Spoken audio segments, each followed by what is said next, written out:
Hello everyone, আসসালামু আলাইকুম। কি অবস্থা তোমাদের সবার? আশা করছি সবাই আলহামদুলিল্লাহ অনেক ভালো আছো। আজকে সাধারণ গণিতের তোমাদের সব থেকে একটা কঠিনতম চ্যাপ্টারের কথা যদি বলি, মানে তোমরা নর্মালি উপপাদ্য জিনিসটাকে তো খুব বেশি ভয় পাও, তাই না? এবং আজকে আমরা আলোচনা করব উপপাদ্য রিলেটেডই একটা চ্যাপ্টার। কিন্তু কথা হইলো যে এমনভাবে এই চ্যাপ্টারটাকে আমরা এক্সপ্লেইন করবো বা শিখবো যে তোমরা নর্মালি উপপাদ্য মানে নামটা শুনলেই কি নাক ছিটকাও, তাই না? মানে এটা সাংঘাতিক একটা ভয়ের বিষয়। বাট এই জিনিসটা বা উপপাদ্য জিনিসটা কেন তোমাদের কাছে একটা ভয়ের বিষয় জানো? কারণটা হলো এটা যে ওয়েতে, যেই সিস্টেমে পড়া উচিত তোমরা আসলে এই সিস্টেমে পড়ো না। সব থেকে বড় সমস্যা হচ্ছে এটা। আজকে তোমাদের এই বেসিক ক্লাসটাতে তোমরা অলরেডি দেখেই বুঝতে পারতেছো থাম্বনেইলে যে আজকে আমি আলোচনা করবো এই চ্যাপ্টার 6-এর রেখাকোণ ত্রিভুজ যে চ্যাপ্টারটা, এটা একদম বেসিক অংশ নিয়ে আলোচনা করবো। অর্থাৎ যেই অংশটা আলোচনা করলে মোটামুটি উপপাদ্য জিনিসটা যে আসলে শুধুমাত্র মুখস্থের জিনিস না, এইটা বুঝে পড়ার জিনিস, এই জিনিসটা তুমি ফিল করতে পারবা। আমি তোমার কথা দিচ্ছি, শুধুমাত্র পুরো ক্লাসটা মনোযোগ দিয়ে শুনবা এবং দেখবা ভালো করে, ঠিক আছে? এবং প্রত্যেকটা কথা আমার মোটামুটি একটু বুঝার চেষ্টা করবা। দেখো ভাইয়া, তোমরা মোটামুটি ক্লাস 8 পর্যন্ত অনেকগুলো উপপাদ্য পড়ে আসছো না? তাহলে তোমারে আমি যদি প্রথম একটা কথা বলে রাখি, সেটা হচ্ছে যে উপপাদ্যগুলো তুমি ক্লাস 8 পর্যন্ত পড়ে আসছো, মানে তুমি 9-এ হও, 10-এ হও বা এসএসসির স্টুডেন্টই হও, যে ক্লাসের স্টুডেন্ট হও, কোনো ব্যাপার না। কাহিনীটা হইলো যে তুমি ক্লাস 8 পর্যন্ত যে উপপাদ্যগুলো পড়ে আসছো, ওই উপপাদ্যগুলোর প্রমাণ তোমাকে 8 পর্যন্ত কিন্তু ধরো 6-এ হোক, 7-এ হোক, 8-এ হোক লিখতে হয়েছে, তাই না? যেমন ফর এক্সাম্পল তোমার যদি বলি যে ত্রিভুজের 3 কোণের সমষ্টি 180 ডিগ্রি, এটা কিন্তু তোমার ধরো 6, 7 বা 8 এই ক্লাসগুলোতে, মানে যে কোনো ক্লাসে তুমি কিন্তু এটা প্রমাণ লিখে আসছো। বাট মজার ব্যাপার কি জানো? এই 9-এ, 10-এ বা এসএসসি পরীক্ষার্থী, অর্থাৎ তোমরা এই সেগমেন্টে যখন তোমরা আছো এসএসসি সেগমেন্টে, তখন তোমাদের কাছে কিন্তু ওই অংশগুলো, অর্থাৎ যেগুলো তুমি 8 পর্যন্ত পড়ে আসছো, ওই জিনিসগুলো তোমাকে এসে 9-10 আর প্রমাণ করতে হবে না। তাহলে কি করতে হবে? ওই যে যে উপপাদ্যগুলো তুমি এখানে প্রমাণ করে আসছো না, ওই জিনিসগুলো তোমাকে এখানে সূত্র হিসেবে ব্যবহার করতে হবে। কি বললাম? সূত্রের মতো। যেমন ধরো ম্যাথ সলভ করার জন্য আমরা কি সূত্র, অনুসিদ্ধান্ত এগুলো ব্যবহার করি না? তো এই জ্যামিতির সূত্র হচ্ছে ওই লাইনগুলা। যেমন ত্রিভুজের 3 কোণের সমষ্টি 180 ডিগ্রি, তাই না? সো ওই লাইনগুলো আমাদেরকে একটু এখানে ইউজ করতে হবে। যেই লাইনগুলা বা ওই লাইনের কনসেপ্টগুলোকে আমরা ইউজ করলেই মোটামুটি এই পুরো চ্যাপ্টারটাকে খুব সহজে সুপার ডুপার ভাবে বুঝতে পারবো। ওকে, তাহলে আসো ওই জিনিসগুলোকে আমরা একটু ডেভেলপ করবো এখানে। অর্থাৎ যেগুলো আমরা ধরো ক্লাস 6 থেকে মোটামুটি 8 পর্যন্ত পড়ে আসছি, এই জিনিসগুলো তোমরা অলরেডি যারা আমার জিরো বেসিক ক্লাস করে আসছো, ওইখানে দেখছো যে ওই জিনিসগুলো নিয়ে অলরেডি আমি আলোচনা করছি। বাট তারপরে ওইখানে যতটুকু প্রয়োজন হবে ততটুকু আমি এখানে আলোচনা করে ফেলবো। ওকে, তাহলে জিরো বেসিক ক্লাসের পরের অংশটুকু হচ্ছে আমাদের কিন্তু মেইন বেসিক ক্লাস, ঠিক আছে? এবার আসো, তাহলে প্রথমে আমরা মোটামুটি আগে এই রেখা কোণ ত্রিভুজ, দেখো হেডিংটা কি চ্যাপ্টারের? রেখা কোণ ত্রিভুজ। অ্যাকচুয়ালি এই পুরো ব্যাপারটা হচ্ছে ত্রিভুজ রিলেটেড। মানে এইখানে আমাদের সব থেকে গুরুত্বপূর্ণ যে জায়গাটা, বা আমি যদি তোমার বলি যে উপপাদ্যগুলোর মধ্যে সব থেকে গুরুত্বপূর্ণ অংশটা কিন্তু হচ্ছে এখানকার ত্রিভুজ রিলেটেড। যখন আমরা অনুশীলনীর ম্যাথ, যখন উপপাদ্যগুলো যখন আমরা সলভ করবো, হ্যাঁ, বা ধরো চ্যাপ্টারের যে উপপাদ্যগুলো যেগুলো তোমাদের জন্য গুরুত্বপূর্ণ, ওগুলো যখন সলভ করবো, তখন তুমি দেখবা যে এখানে অ্যাকচুয়ালি সব আলোচনা কিন্তু ত্রিভুজকে নিয়ে আসে। মানে রেখা কোণ এগুলো তোমার এমসিকিউর জন্য কাজে লাগবে, বাট ত্রিভুজ মূলত সিকিউ, শর্ট কোশ্চেন, এমসিকিউ সব কিছুর জন্য কাজে লাগবে ত্রিভুজের কনসেপ্ট। কথা বুঝতে পারছি না? আচ্ছা আসো, দেখো আমরা একটু শুরু করি, দেখি আগানো যায় কতটুকু। আসো, প্রথম যে অংশটুকু সেটা হচ্ছে তোমার বইয়ের এই প্যারাটা। দেখো, রেখা কোণ ত্রিভুজ, লাইন অ্যাঙ্গেলস অ্যান্ড ট্রাইঙ্গেলস। ওকে, মানে রেখা কোণ ত্রিভুজের এই একটা প্যারা, একবারে প্রথম পেজটাই যদি তুমি দেখো, তাহলে প্রথম পেজে মোটামুটি এই লেখাগুলো তোমার আছে। মানে আমি মোটামুটি এখানে সবগুলো লেখাই তুলে রাখছি। কেন লিখছি বা কেন তুলে রাখছি জানো? কারণ আল্লাহর বান্দারা, এই আল্লাহর বান্দারা তোমরা যারা আসো, কেউই এই অংশটুকু তোমরা রিডিং পড়তে চাও না। কেন রিডিং পড়তে চাও না? কারণ তোমাদের ধারণা হচ্ছে এরকম যে ম্যাথের ক্ষেত্রে কোনো কিছু রিডিং পড়তে হয় না। ভাইয়া এইগুলা থেকেও এমসিকিউ কোশ্চেন আসে, বুঝছো? তো এমসিকিউ যেন তোমার মিস না হয়, এর জন্যই এই অংশটুকু আসলে তোলা। খেয়াল করো, এখানে দেখতে পাচ্ছ কিছু কিছু জিনিস আছে যেগুলো একটু বোল্ড করে অ্যান্ড অন্য কালার দিয়ে একটু দাগানো আছে। মানে ওই লাইনগুলো ইম্পর্টেন্ট, ওগুলো তোমার একটু ভালো করে পড়তে হবে। বাট আমি তোমার বলবো ভাইয়া, এখানকার যে পুরো প্যারাটা, এই পুরো প্যারাটা তোমার আমি বলবো একটু ভালো করে পড়তে। অর্থাৎ এইখান থেকে শুরু করে প্রথম পেজ থেকে শুরু করে পরের পেজে অবশ্যই একটু আছে এই পর্যন্ত, হ্যাঁ। এইখানে মোটামুটি পুরো অংশটুকু তোমাকে আমি বলবো যে একটু তুমি ভালো করে এটা পড়ে ফেলবা। কথা কি বুঝতে পারছি? একটু ভালো করে তোমার একটু পড়ে ফেলতে হবে, কেমন? আচ্ছা আসো, আমি একটু তারপরে একটু আলোচনা করে দিই একদম প্রথম দিকের যে কথাটা।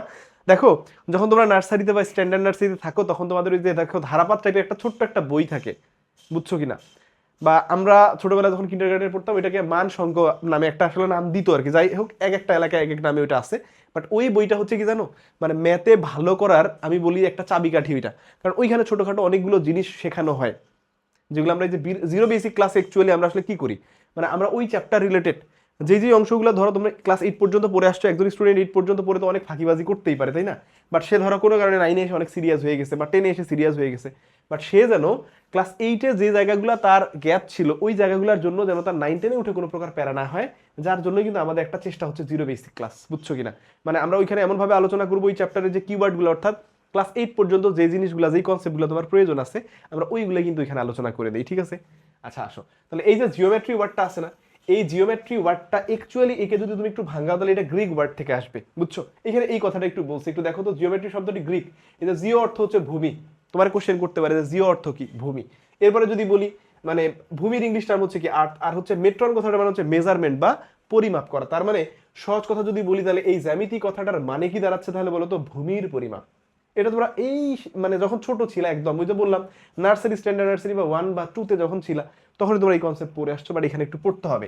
তাহলে জিওমেট্রি শব্দটার মানে কি, তাহলে কি দাঁড়ালো অর্থ, ভূমির পরিমাপ। কথা কি বুঝাইতে পারছি?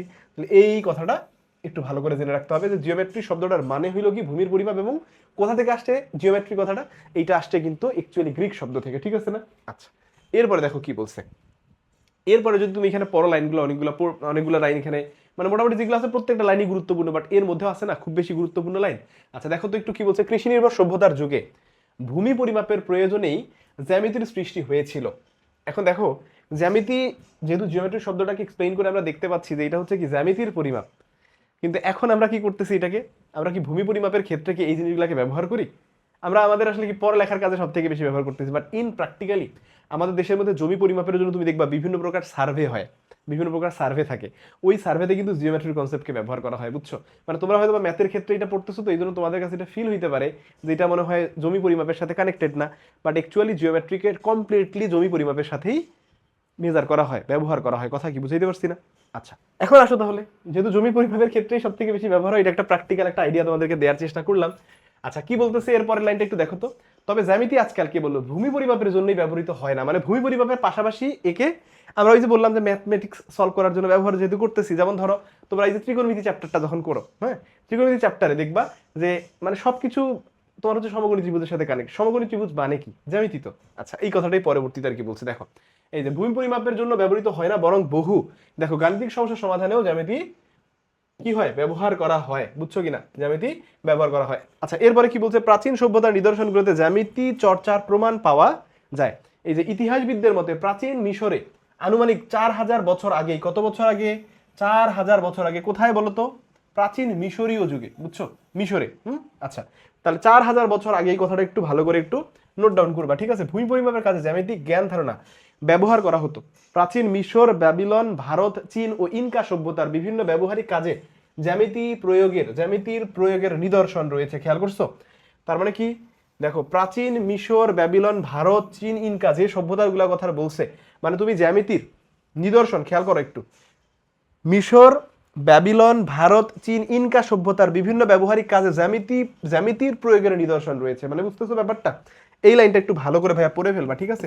এটা একটু ভালো করে পড়ে ফেলবা। এরপরে কি বলতেছে দেখো, পরের প্যারাগুলা, মানে এই প্যারাটা মোটামুটি ধরো এইখান থেকে শুরু করে এই পর্যন্ত চলে আসলে মানে প্রত্যেকটা লাইনই ইম্পর্টেন্ট, কথা বুঝছো? মানে এখান থেকে এমসিকিউ কোশ্চেন দিলেই দিতে পারে, পসিবিলিটি আছে। এরপরে কি বলতেছে, সিন্ধু ভারত, এই দেখো সিন্ধু ভারত উপমহাদেশে সিন্ধু সভ্যতার উপত্যকায় জ্যামিতির বহুল ব্যবহার রয়েছে, খেয়াল করছো? এরপরে কি বলছে, হরপ্পা, মহেঞ্জোদারোর খননে, এটা তোমরা মোটামুটি ধরো ক্লাস ওই 6-7-এ যখন ছিল না, তখন বাংলাদেশ বিষয় পরিচয় বা আগে যেটা সামাজিক বিজ্ঞান বই ছিল ওই বইগুলোতে আসলে এই শব্দ ছিল, বুঝছো? আমরা যখন পড়ছিলাম এই দেখো হরপ্পা, তারপর মহেঞ্জোদারো, এই কথাগুলো আগে ছিল, হ্যাঁ। এরপরে দেখো, খননে সুপরিকল্পিত নগরের অস্তিত্বের প্রমাণ মেলে। শহরের রাস্তাগুলো ছিল সমান্তরাল এবং গর্ভস্থ নর্দমা ব্যবস্থা ছিল উন্নত। তাছাড়া ঘরবাড়ির আকার দেখে বোঝা যায় যে শহরের আদিবাসীরা ভূমি পরিমাপে দক্ষ ছিল। বৈদিক যুগে বেদি তৈরিতে নির্দিষ্ট জ্যামিতিক আকার ও ক্ষেত্রফল মেনে চলা হতো। মানে ব্যাপারটা হইলো, তোমার কাছে ম্যাথ ক্লাসে ঢুকছো, তোমার কাছে ফিল হইতেছে কি এটা আসলে কি ম্যাথ ক্লাস হচ্ছে? অ্যাকচুয়ালি এই জিনিস ভাইয়া, এই জিনিসটা আসলে পড়ারই জিনিস, তুমি পড়ে মনে রাখবা, এটা আসলে বুঝার কোনো কিছু নাই, আছে বুঝার কিছু নাই। তারপরও যে জায়গাগুলো খুব বেশি গুরুত্বপূর্ণ ওগুলো আমি অলরেডি কি হাইলাইট করে রাখছি। দেখো এইখানে একটা গুরুত্বপূর্ণ লাইন হচ্ছে, দেখো এই যে গ্রিক গণিতবিদ থেলিস, এই দেখো থেলিসকে প্রথম জ্যামিতিক প্রমাণের, এই যে দেখো জ্যামিতিক প্রমাণের কৃতিত্ব দেওয়া হয় কাকে, থেলিস। এটা ভালো করে মাথায় রাখবা, জ্যামিতিক প্রমাণ করছে প্রথম তাহলে থেলিস, তাকে এই জন্য কৃতিত্বটা দেওয়া হয়েছে। তাহলে যে প্রথম কোনো কিছু একটা করে তাকে তো সেই প্রমাণটা দেয়া, তাকে তো সেই স্বীকৃতিটা আমরা দেই, তাই না, দিতে হয়। ওকে, এরপরে দেখো তিনি এই যে যুক্তিমূলক প্রমাণ দেন যে ব্যাস দ্বারা বৃত্ত, এই দেখো ব্যাস দ্বারা বৃত্ত দ্বিখণ্ডিত হয়, এটা কে বলছে? ব্যাস দ্বারা বৃত্ত যে দ্বিখণ্ডিত হয় এটা কে বলছে বলো তো? থেলিস বলছে। বুঝতে পারছো পোলাপান? দেখো তাহলে এই ব্যাস দ্বারা যে বৃত্ত কি হয়, ব্যাস দ্বারা বৃত্ত যে দ্বিখণ্ডিত হয় এটা কে বলছে? এটা বলছে থেলিস। কি বলছে? ব্যাস দ্বারা বৃত্ত দ্বিখণ্ডিত হয় এটা কে বলছে? থেলিস বলছে। খুবই গুরুত্বপূর্ণ কথা। হ্যাঁ, এরপরে আসো পিথাগোরাসের একটা গুরুত্বপূর্ণ কথা বলছে, 13 খণ্ডে একটা বই দিছে, বুঝছো? এই দেখো পিথাগোরাস জ্যামিতি তত্ত্বের এই যে দেখো বিস্তৃতি ঘটান, তাহলে বিস্তৃতি ঘটাইছে কে? তাহলে প্রথম কথা এখানে দেখো থেলিস প্রথম জ্যামিতিক প্রমাণ দিছে, আর পিথাগোরাস তার বিস্তৃতি এক্সপেনশন ঘটাইছে, এক্সপান্ড করছে। হ্যাঁ, এই দেখো আনুমানিক খ্রিস্টপূর্ব 3 শব্দে এই যে গ্রিক পণ্ডিত ইউক্লিড, এই দেখো ইউক্লিডের কথা এখানে বলছে। হ্যাঁ, ইউক্লিড কি করছে? এই যে ইউক্লিড জ্যামিতিক এই যে দেখো এই সূত্রগুলোকে কি করছে, সে আবার বিক্ষিপ্ত যে সূত্রগুলো ছিল সেগুলোকে একত্রিত করছে করে তার বিখ্যাত এলিমেন্ট গ্রন্থে। আচ্ছা, আমি বোধহয় একটু আগে বললাম সম্ভবত পিথাগোরাসের কথা বলছি, তাই না? এই 13 খণ্ডের কথা না, 13 খণ্ড হচ্ছে কি ইউক্লিড। হ্যাঁ, এই ইউক্লিডের নাম বলতে গিয়ে আমি হয়তো বা পিথাগোরাসের নাম বলে ফেলছি একটু আগে। ওকে, বাট এই ইউক্লিড কি করছে? বিক্ষিপ্ত মানে ছড়াই ছিটাই ছিল বিভিন্ন জায়গায়, হয়তো বা কি আমরা যেমন ধরো ম্যাথের ক্ষেত্রে সূত্র পড়ি না, ধরো বীজগণিত বলো, পরিমিতি বলো, এই যে যে ম্যাথগুলো সলভ করার জন্য আমরা কি করি? সূত্র পড়ি। আসলে জ্যামিতির যে এই যে ধরো তুমি প্রমাণগুলো পড়ে আসছো না উপপাদ্য হিসেবে, তো ওই টাইপের কিছু কনসেপ্ট কি করছে বলতো এই ইউক্লিড সাহেব কি করছে? একত্রিত করছে করে তার একটা বই সে প্রকাশ করছে। কি বই? তার বিখ্যাত গ্রন্থ। এইটার নাম কি দেখো তো? দেখো সে এই যে এলিমেন্ট, তার বিখ্যাত গ্রন্থ এলিমেন্টে সে কি করছে বলতো? এটা প্রকাশ করছে। এবং এই বইটা কত খণ্ডে ছিল? 13 খণ্ড, যেটা একটু আগেও তোমাদেরকে বললাম 13 খণ্ডে বিভক্ত ছিল। কত খণ্ডে বিভক্ত ছিল? 13 খণ্ডে বিভক্ত ছিল। তাহলে এই লাইন কয়েকটা বা যেই ওয়ার্ড কয়েকটা আমি স্পেশালি তোমাদেরকে বললাম এইগুলা গুরুত্বপূর্ণ। হ্যাঁ, তাহলে এই যে দেখো এখানে অবশ্যই তুমি এই লাইন থেকে অর্থাৎ এই যে প্রাচীন মিশর থেকে এই প্যারাটা প্রথমে পড়ার চেষ্টা করবা। এরপরে দেখো থেরিস কি করছে? প্রথম জ্যামিতিক প্রমাণের কৃতিত্ব তাকে দেওয়া হয়েছে। তার মানে কি? সে প্রথম জ্যামিতিক কোনো একটা কিছু প্রুফ করে দেখাইছে। এরপরে ওই জ্যামিতিক কনসেপ্টটাকে এক্সপেনশন করছে কে? পিথাগোরাস। এবং থেলিস সাহেব কি দেখো ইউক্লিড কি করছে? ইউক্লিড সাহেব আবার কি করছে? বিক্ষিপ্তভাবে বিভিন্ন যে ইয়েগুলো ছিল আমাদের হচ্ছে কি মানে জ্যামিতির, দেখো বিক্ষিপ্তভাবে মানে জ্যামিতির যে সূত্র, মানে জ্যামিতির ওই দেখো উপপাদ্যগুলোকে কি বলছে? জ্যামিতির সূত্র হিসেবে তুমি বিবেচনা করবা, ধরবা। তাহলে ওই জ্যামিতির সূত্রগুলো সে কি করছে? বিক্ষিপ্ত হয়ে ছিল, এলোমেলো ভাবে ছিল, সে আবার এগুলোকে সুন্দর করে সাজায় একটা গ্রন্থ সে প্রকাশ করছে যার নাম হচ্ছে এলিমেন্ট। এটা কয় খণ্ডে বিভক্ত ছিল? 13 খণ্ডে। এই জন্য আমাদের ধরা জ্যামিতিতে এত পড়ালেখা আমরা আসলে করি বা জ্যামিতি আমাদের জন্য এত প্রয়োজনীয় একটা জিনিস হয়ে গেছে। এবার আসলে আমরা গুরুত্বপূর্ণ যে মেইন আলোচনা এটাতে ঢুকি। দেখো এইখানে তাহলে একটু খেয়াল করো, একটু খেয়াল করো চ্যাপ্টারের নাম শুরুতে আমরা কি পড়ছি? লাইন, অ্যাঙ্গেলস অ্যান্ড ট্রাইঙ্গেলস, তাই না? অর্থাৎ আমি যদি বলি লাইন, অ্যাঙ্গেল অ্যান্ড ট্রাইঙ্গেল, অর্থাৎ কি আমরা এখানে লাইন পড়বো, রেখা পড়বো, আমরা এখানে কি পড়বো বলতো? অ্যাঙ্গেল পড়বো, মানে কোন পড়বো, আবার ত্রিভুজের ব্যাপার স্যাপারও জানবো। তাহলে এইগুলোর সাথে কানেক্টেড যত কনসেপ্ট আছে সবগুলাকে যেন একটু আমরা জেনে ফেলতে পারি। দেখো এখানে প্রথমে রেখার কথা বলছে, একটু যদি ভালো করে খেয়াল করো এই রেখা, এই রেখা জিনিসটা এর এখানে অনেকগুলো কথা লিখছি কেন? কারণ তোমরা যেন এই কথাগুলো একটু পড়তে পারো, তোমাদের জন্য একটু সহজ লাগে সবকিছু। মানে এইখানে এই কারণেই লিখে দিছি এগুলো যেন তোমরা আসলে কনসেপ্টগুলোর ব্যাপারে তোমাদের কোনো প্রকার কনফিউশন না থাকে। তাহলে দেখো তো রেখা জিনিসটা তুমি কিভাবে চিনবা? একটা জিনিস মাথায় রাখবা, রেখার কোনো প্রান্ত বিন্দু থাকবে না। কথা বুঝছো? একটা জিনিস মাথায় রাখো ভাইয়া, রেখার কোনো প্রান্ত বিন্দু থাকবে না। ধরো এই যে এরকম ভাবে অ্যারো থাকবে, বুঝছো কিনা? এইটাকে আমরা বলবো রেখা। একটু খেয়াল করো তার মানে ব্যাপারটা কি দাঁড়াচ্ছে? রেখা জিনিসটা বলতে বুঝাচ্ছি যে আমি এইটা দেখো বাম পক্ষে আমাদের হচ্ছে কি এই বাম সাইডে আমাদের অসীম পর্যন্ত চলবে, কোথায় গিয়ে শেষ হবে? এই অ্যারো দিছি কথার মানে কি এই যে কোন দিকে গিয়ে শেষ হবে আমি জানি না। আবার এইদিকে অ্যারো দিয়ে কি বুঝাচ্ছি বলতো? ডান দিকে সে যে কোথায় গিয়ে শেষ হবে আমরা জানি না। তার মানে কি যে জিনিসটা অসীম পর্যন্ত বিস্তৃত এর শেষ কোথায় আমরা জানি না কেউ, এটাকে আমরা বলবো রেখা। এটাকে কি বলবো? রেখা। এবং এখানে তুমি যদি খেয়াল করে দেখো রেখার যেহেতু কোথাও শেষ মানে কোথায় শেষ হবে এটা যদি আমরা জানি না, তাহলে রেখার কি কোনো ভাইয়া প্রান্তবিন্দু থাকবে? কোনো কিন্তু প্রান্তবিন্দু থাকবে না। তাহলে এ কোন পর্যন্ত বিস্তৃত তোমার যদি বলি তুমি বলবো অসীম পর্যন্ত। এই কথাগুলো এখানে আছে। দেখো এই যে প্রান্তবিন্দু, এর কোনো প্রান্তবিন্দু বা শেষ বিন্দু নাই। এরপরে কি বলছে দেখো তো? দৈর্ঘ্য কি? এর দৈর্ঘ্য যেহেতু অনেক বড়, কারণ অসীম পর্যন্ত বিস্তৃত মানে কি দৈর্ঘ্য অসীম, তাহলে তুমি বলবা দৈর্ঘ্য অসীম, তাহলে দৈর্ঘ্য কি হবে? অসীম হবে। দৈর্ঘ্য কি হবে? অসীম হবে। এবং যদি তোমার বলি চিহ্ন, তাহলে চিহ্ন দেখো তো কিভাবে প্রকাশ করা হয়েছে? দুই দিকে দুইটা অ্যারো দিয়ে। মানে তোমরা যেন ভাইয়া এই বৈশিষ্ট্যগুলা, অনেকেই বলবো ভাইয়া আমরা তো এগুলো পারি, ভাইয়া অনেকেই আছে এই কনসেপ্টগুলোর মধ্যে গোলমাল করে ফেলে। রেখা কি, রশ্মি কি, রেখাংশ কি, এগুলো ওরা বুঝে না। এই জন্য একটু ক্লিয়ার করে দিই। দেখো রেখাংশ, রেখাংশ কথাটার মানে কি? রেখাংশ মানে রেখার একটা অংশ। অ্যাকচুয়ালি আমরা যে আলোচনাগুলো করি এই আলোচনাগুলো আমরা করি রেখাংশ নিয়ে। কথা বুঝছো কিনা? আমরা ধরো এই যে জ্যামিতির যে ধরো সম্পাদ্য তোমরা যে ড্র করো, মানে 8 পর্যন্ত অ্যাটলিস্ট তোমরা সম্পাদ্য ধরা ড্র করে আসছো, মানে তুমি 9-10 যেই ক্লাসেই হও না কেন সম্পাদ্য তোমরা ড্র করছো। সম্পাদ্য ড্র করার ক্ষেত্রে আমরা কি রশ্মি নেই না? রশ্মি কিন্তু নেই। আচ্ছা, এবং তার সাথে আমরা কিন্তু রেখাংশর কনসেপ্টটাকে ব্যবহার করি, বুঝছো কিনা? আমরা রেখার কনসেপ্ট ব্যবহার করি না, কারণ রেখা দেখো অসীম পর্যন্ত বিস্তৃত, আমরা রেখার অংশ বা আমরা রশ্মি ব্যবহার করি, বুঝছো? এবার আসো তাহলে রেখাংশ জিনিসটা কি তোমার আমি বুঝাই। দেখো রেখাংশ হচ্ছে যে রেখার একটা অংশ, বুঝছো? রেখার কি একটা অংশ, ব্যাপারটা বুঝছো? ধরো এইটা আমি একটা কি করলাম, একটা রেখা আঁকলাম, এটা একটা রেখা, তাহলে আমরা জানি যে রেখার কোনো শেষ নাই, আছে? তাহলে রেখা কি হবে ভাইয়া? অসীম পর্যন্ত চলবে। কোন পর্যন্ত চলবে? অসীম পর্যন্ত রেখা কিন্তু চলবে। অর্থাৎ তোমার যদি বলি এটা হচ্ছে এ, এটা হচ্ছে বি, তাহলে দেখো এ বি হচ্ছে আমার একটা রেখা, কিন্তু প্রশ্ন হইলো এই রেখার একটা অংশকে আমি তোমারে বললাম, ধরো এই সি আর এটা আমি ডি বললাম, তাহলে এই যে সি আর ডি আমারে বলো তো সি বিন্দু আর ডি বিন্দু, এইটাকে তুমি বলবা ভাইয়া রেখাংশ। কি বলবা? এইটাকে তুমি বলতে পারবা রেখাংশ, অর্থাৎ রেখার অংশ। তাহলে তুমি আমার বলো রেখার অংশ যদি হয় এই সি আর ডি বিন্দু, তাহলে আমার বলো তো রেখার কি অবশ্যই দুইটা কি টার্মিনাল পয়েন্ট বা প্রান্ত বিন্দু থাকবে না? অবশ্যই থাকবে। তাহলে রেখার দুইটা মানে রেখার প্রান্ত বিন্দু না থাকলেও রেখাংশের কিন্তু টার্মিনাল পয়েন্ট বা প্রান্ত বিন্দু থাকবে। কয়টা? দুইটা। তাহলে এইটা একটা, এইটা একটা, তাহলে দুইটা আমরা কি প্রান্ত বিন্দু পাইতেছি না? আচ্ছা, তাহলে এই জিনিসটা হচ্ছে মূলত এইখানকার কি মেইন কনসেপ্ট হচ্ছে এইটা। কথা কি বুঝাইতে পারছি পোলাপান? কথা কি বুঝছো না? কথা কি বুঝাইতে পারছি না? আচ্ছা, তাহলে এই হচ্ছে রেখাংশ। এখন তুমি আমারে বলো তাহলে রেখাংশের যদি প্রান্তবিন্দু থাকে তাহলে রেখাংশের কি নির্দিষ্ট দৈর্ঘ্য থাকবে না? ধরো আমি তোমারে বললাম এটা হচ্ছে 5 মিটার, এইটুকু আমি বললাম 5 মিটার, মানে আমার তুমি বলো এ বি এর তো কোনো শেষ নাই ভাইয়া, আমি এ বির কি কোনো দৈর্ঘ্য বলতে পারবো? কোনোদিনও বলতে পারবো না। কথা বুঝছো না?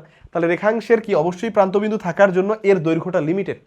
কথা বুঝছো কিনা? তাহলে এর প্রান্তবিন্দু আছে। এখানে দেখো ওই কথাগুলাই বলছে যে দেখো প্রান্তবিন্দু দুইটা, শুরু আছে শেষ আছে। এ দেখো কোথায় শুরু কোথায় শেষ। ধরো আমি যদি একে শুরুর পয়েন্ট বলি তাহলে এটাকে শেষ পয়েন্ট বলতে হবে, বা এইটাকে শুরুর পয়েন্ট বললে এটাকে শেষ পয়েন্ট বলবো। ওকে, তাহলে দৈর্ঘ্যের ব্যাপারটা যেমন এখানে বলছে দৈর্ঘ্য, তাহলে এর দৈর্ঘ্য অবশ্যই পরিমাপযোগ্য বা তুমি পরিমাপ করতে পারবা বা নির্দিষ্ট দৈর্ঘ্যের আছে। এরপরে আসো, এবারে বলছে চিহ্ন। একটু দেখো তো চিহ্ন বলতে কি জাস্ট এই অংশটুকুকে আমি কি বলতেছি? একটা রেখা বলতেছি না? একটা হচ্ছে রেখাংশ বলতেছি না? ওকে, এরপরে আসো ভাইয়া রশ্মি। রশ্মির ব্যাপারটা কি একদম সহজ। এই দেখো রেখার অংশই হবে রশ্মি, কিন্তু রেখাংশের সাথে রশ্মির পার্থক্যটা কোথায় জানো? এই দেখো এইটাকে তুমি বলবা ভাইয়া রশ্মি।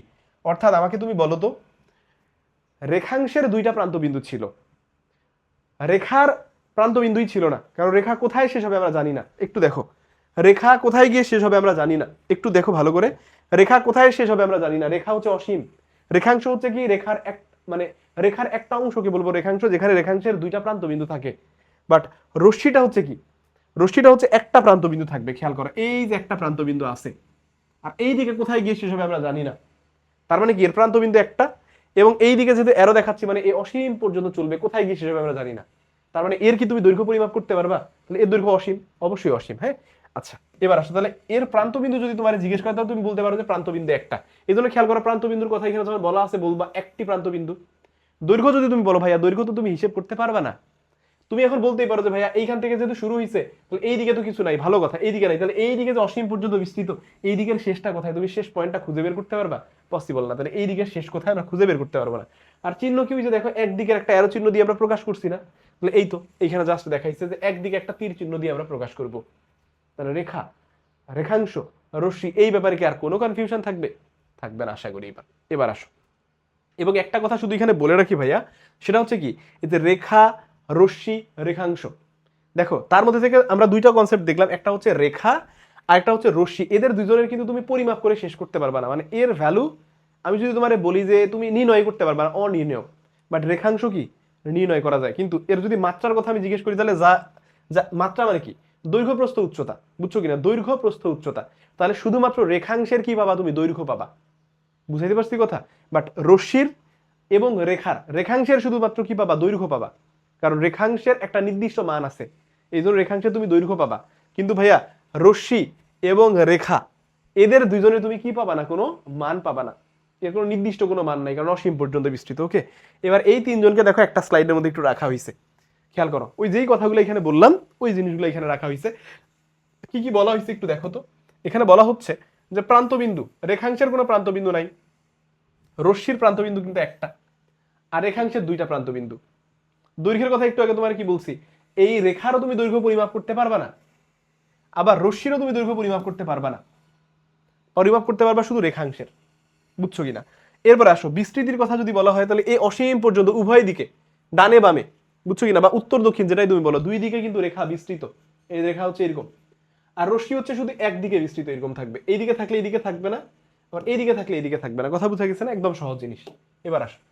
এবার আসো ভাইয়া মাত্রা জিনিসটা বলি। মাত্রা একটু আগে তোমারে বলছি, মাত্রা কথাটা মানে কি? যা পরিমাপ করা যায়। তোমরা পদার্থ বিজ্ঞানের চ্যাপ্টার 1 এর মধ্যে, চ্যাপ্টার 1 তো তোমরা আসলে শুরুর দিকে অনেকেই পড়ো না, বাট পদার্থ বিজ্ঞান চ্যাপ্টার 1 এর মধ্যে তুমি দেখবা মাত্রার সংজ্ঞা বলা আছে।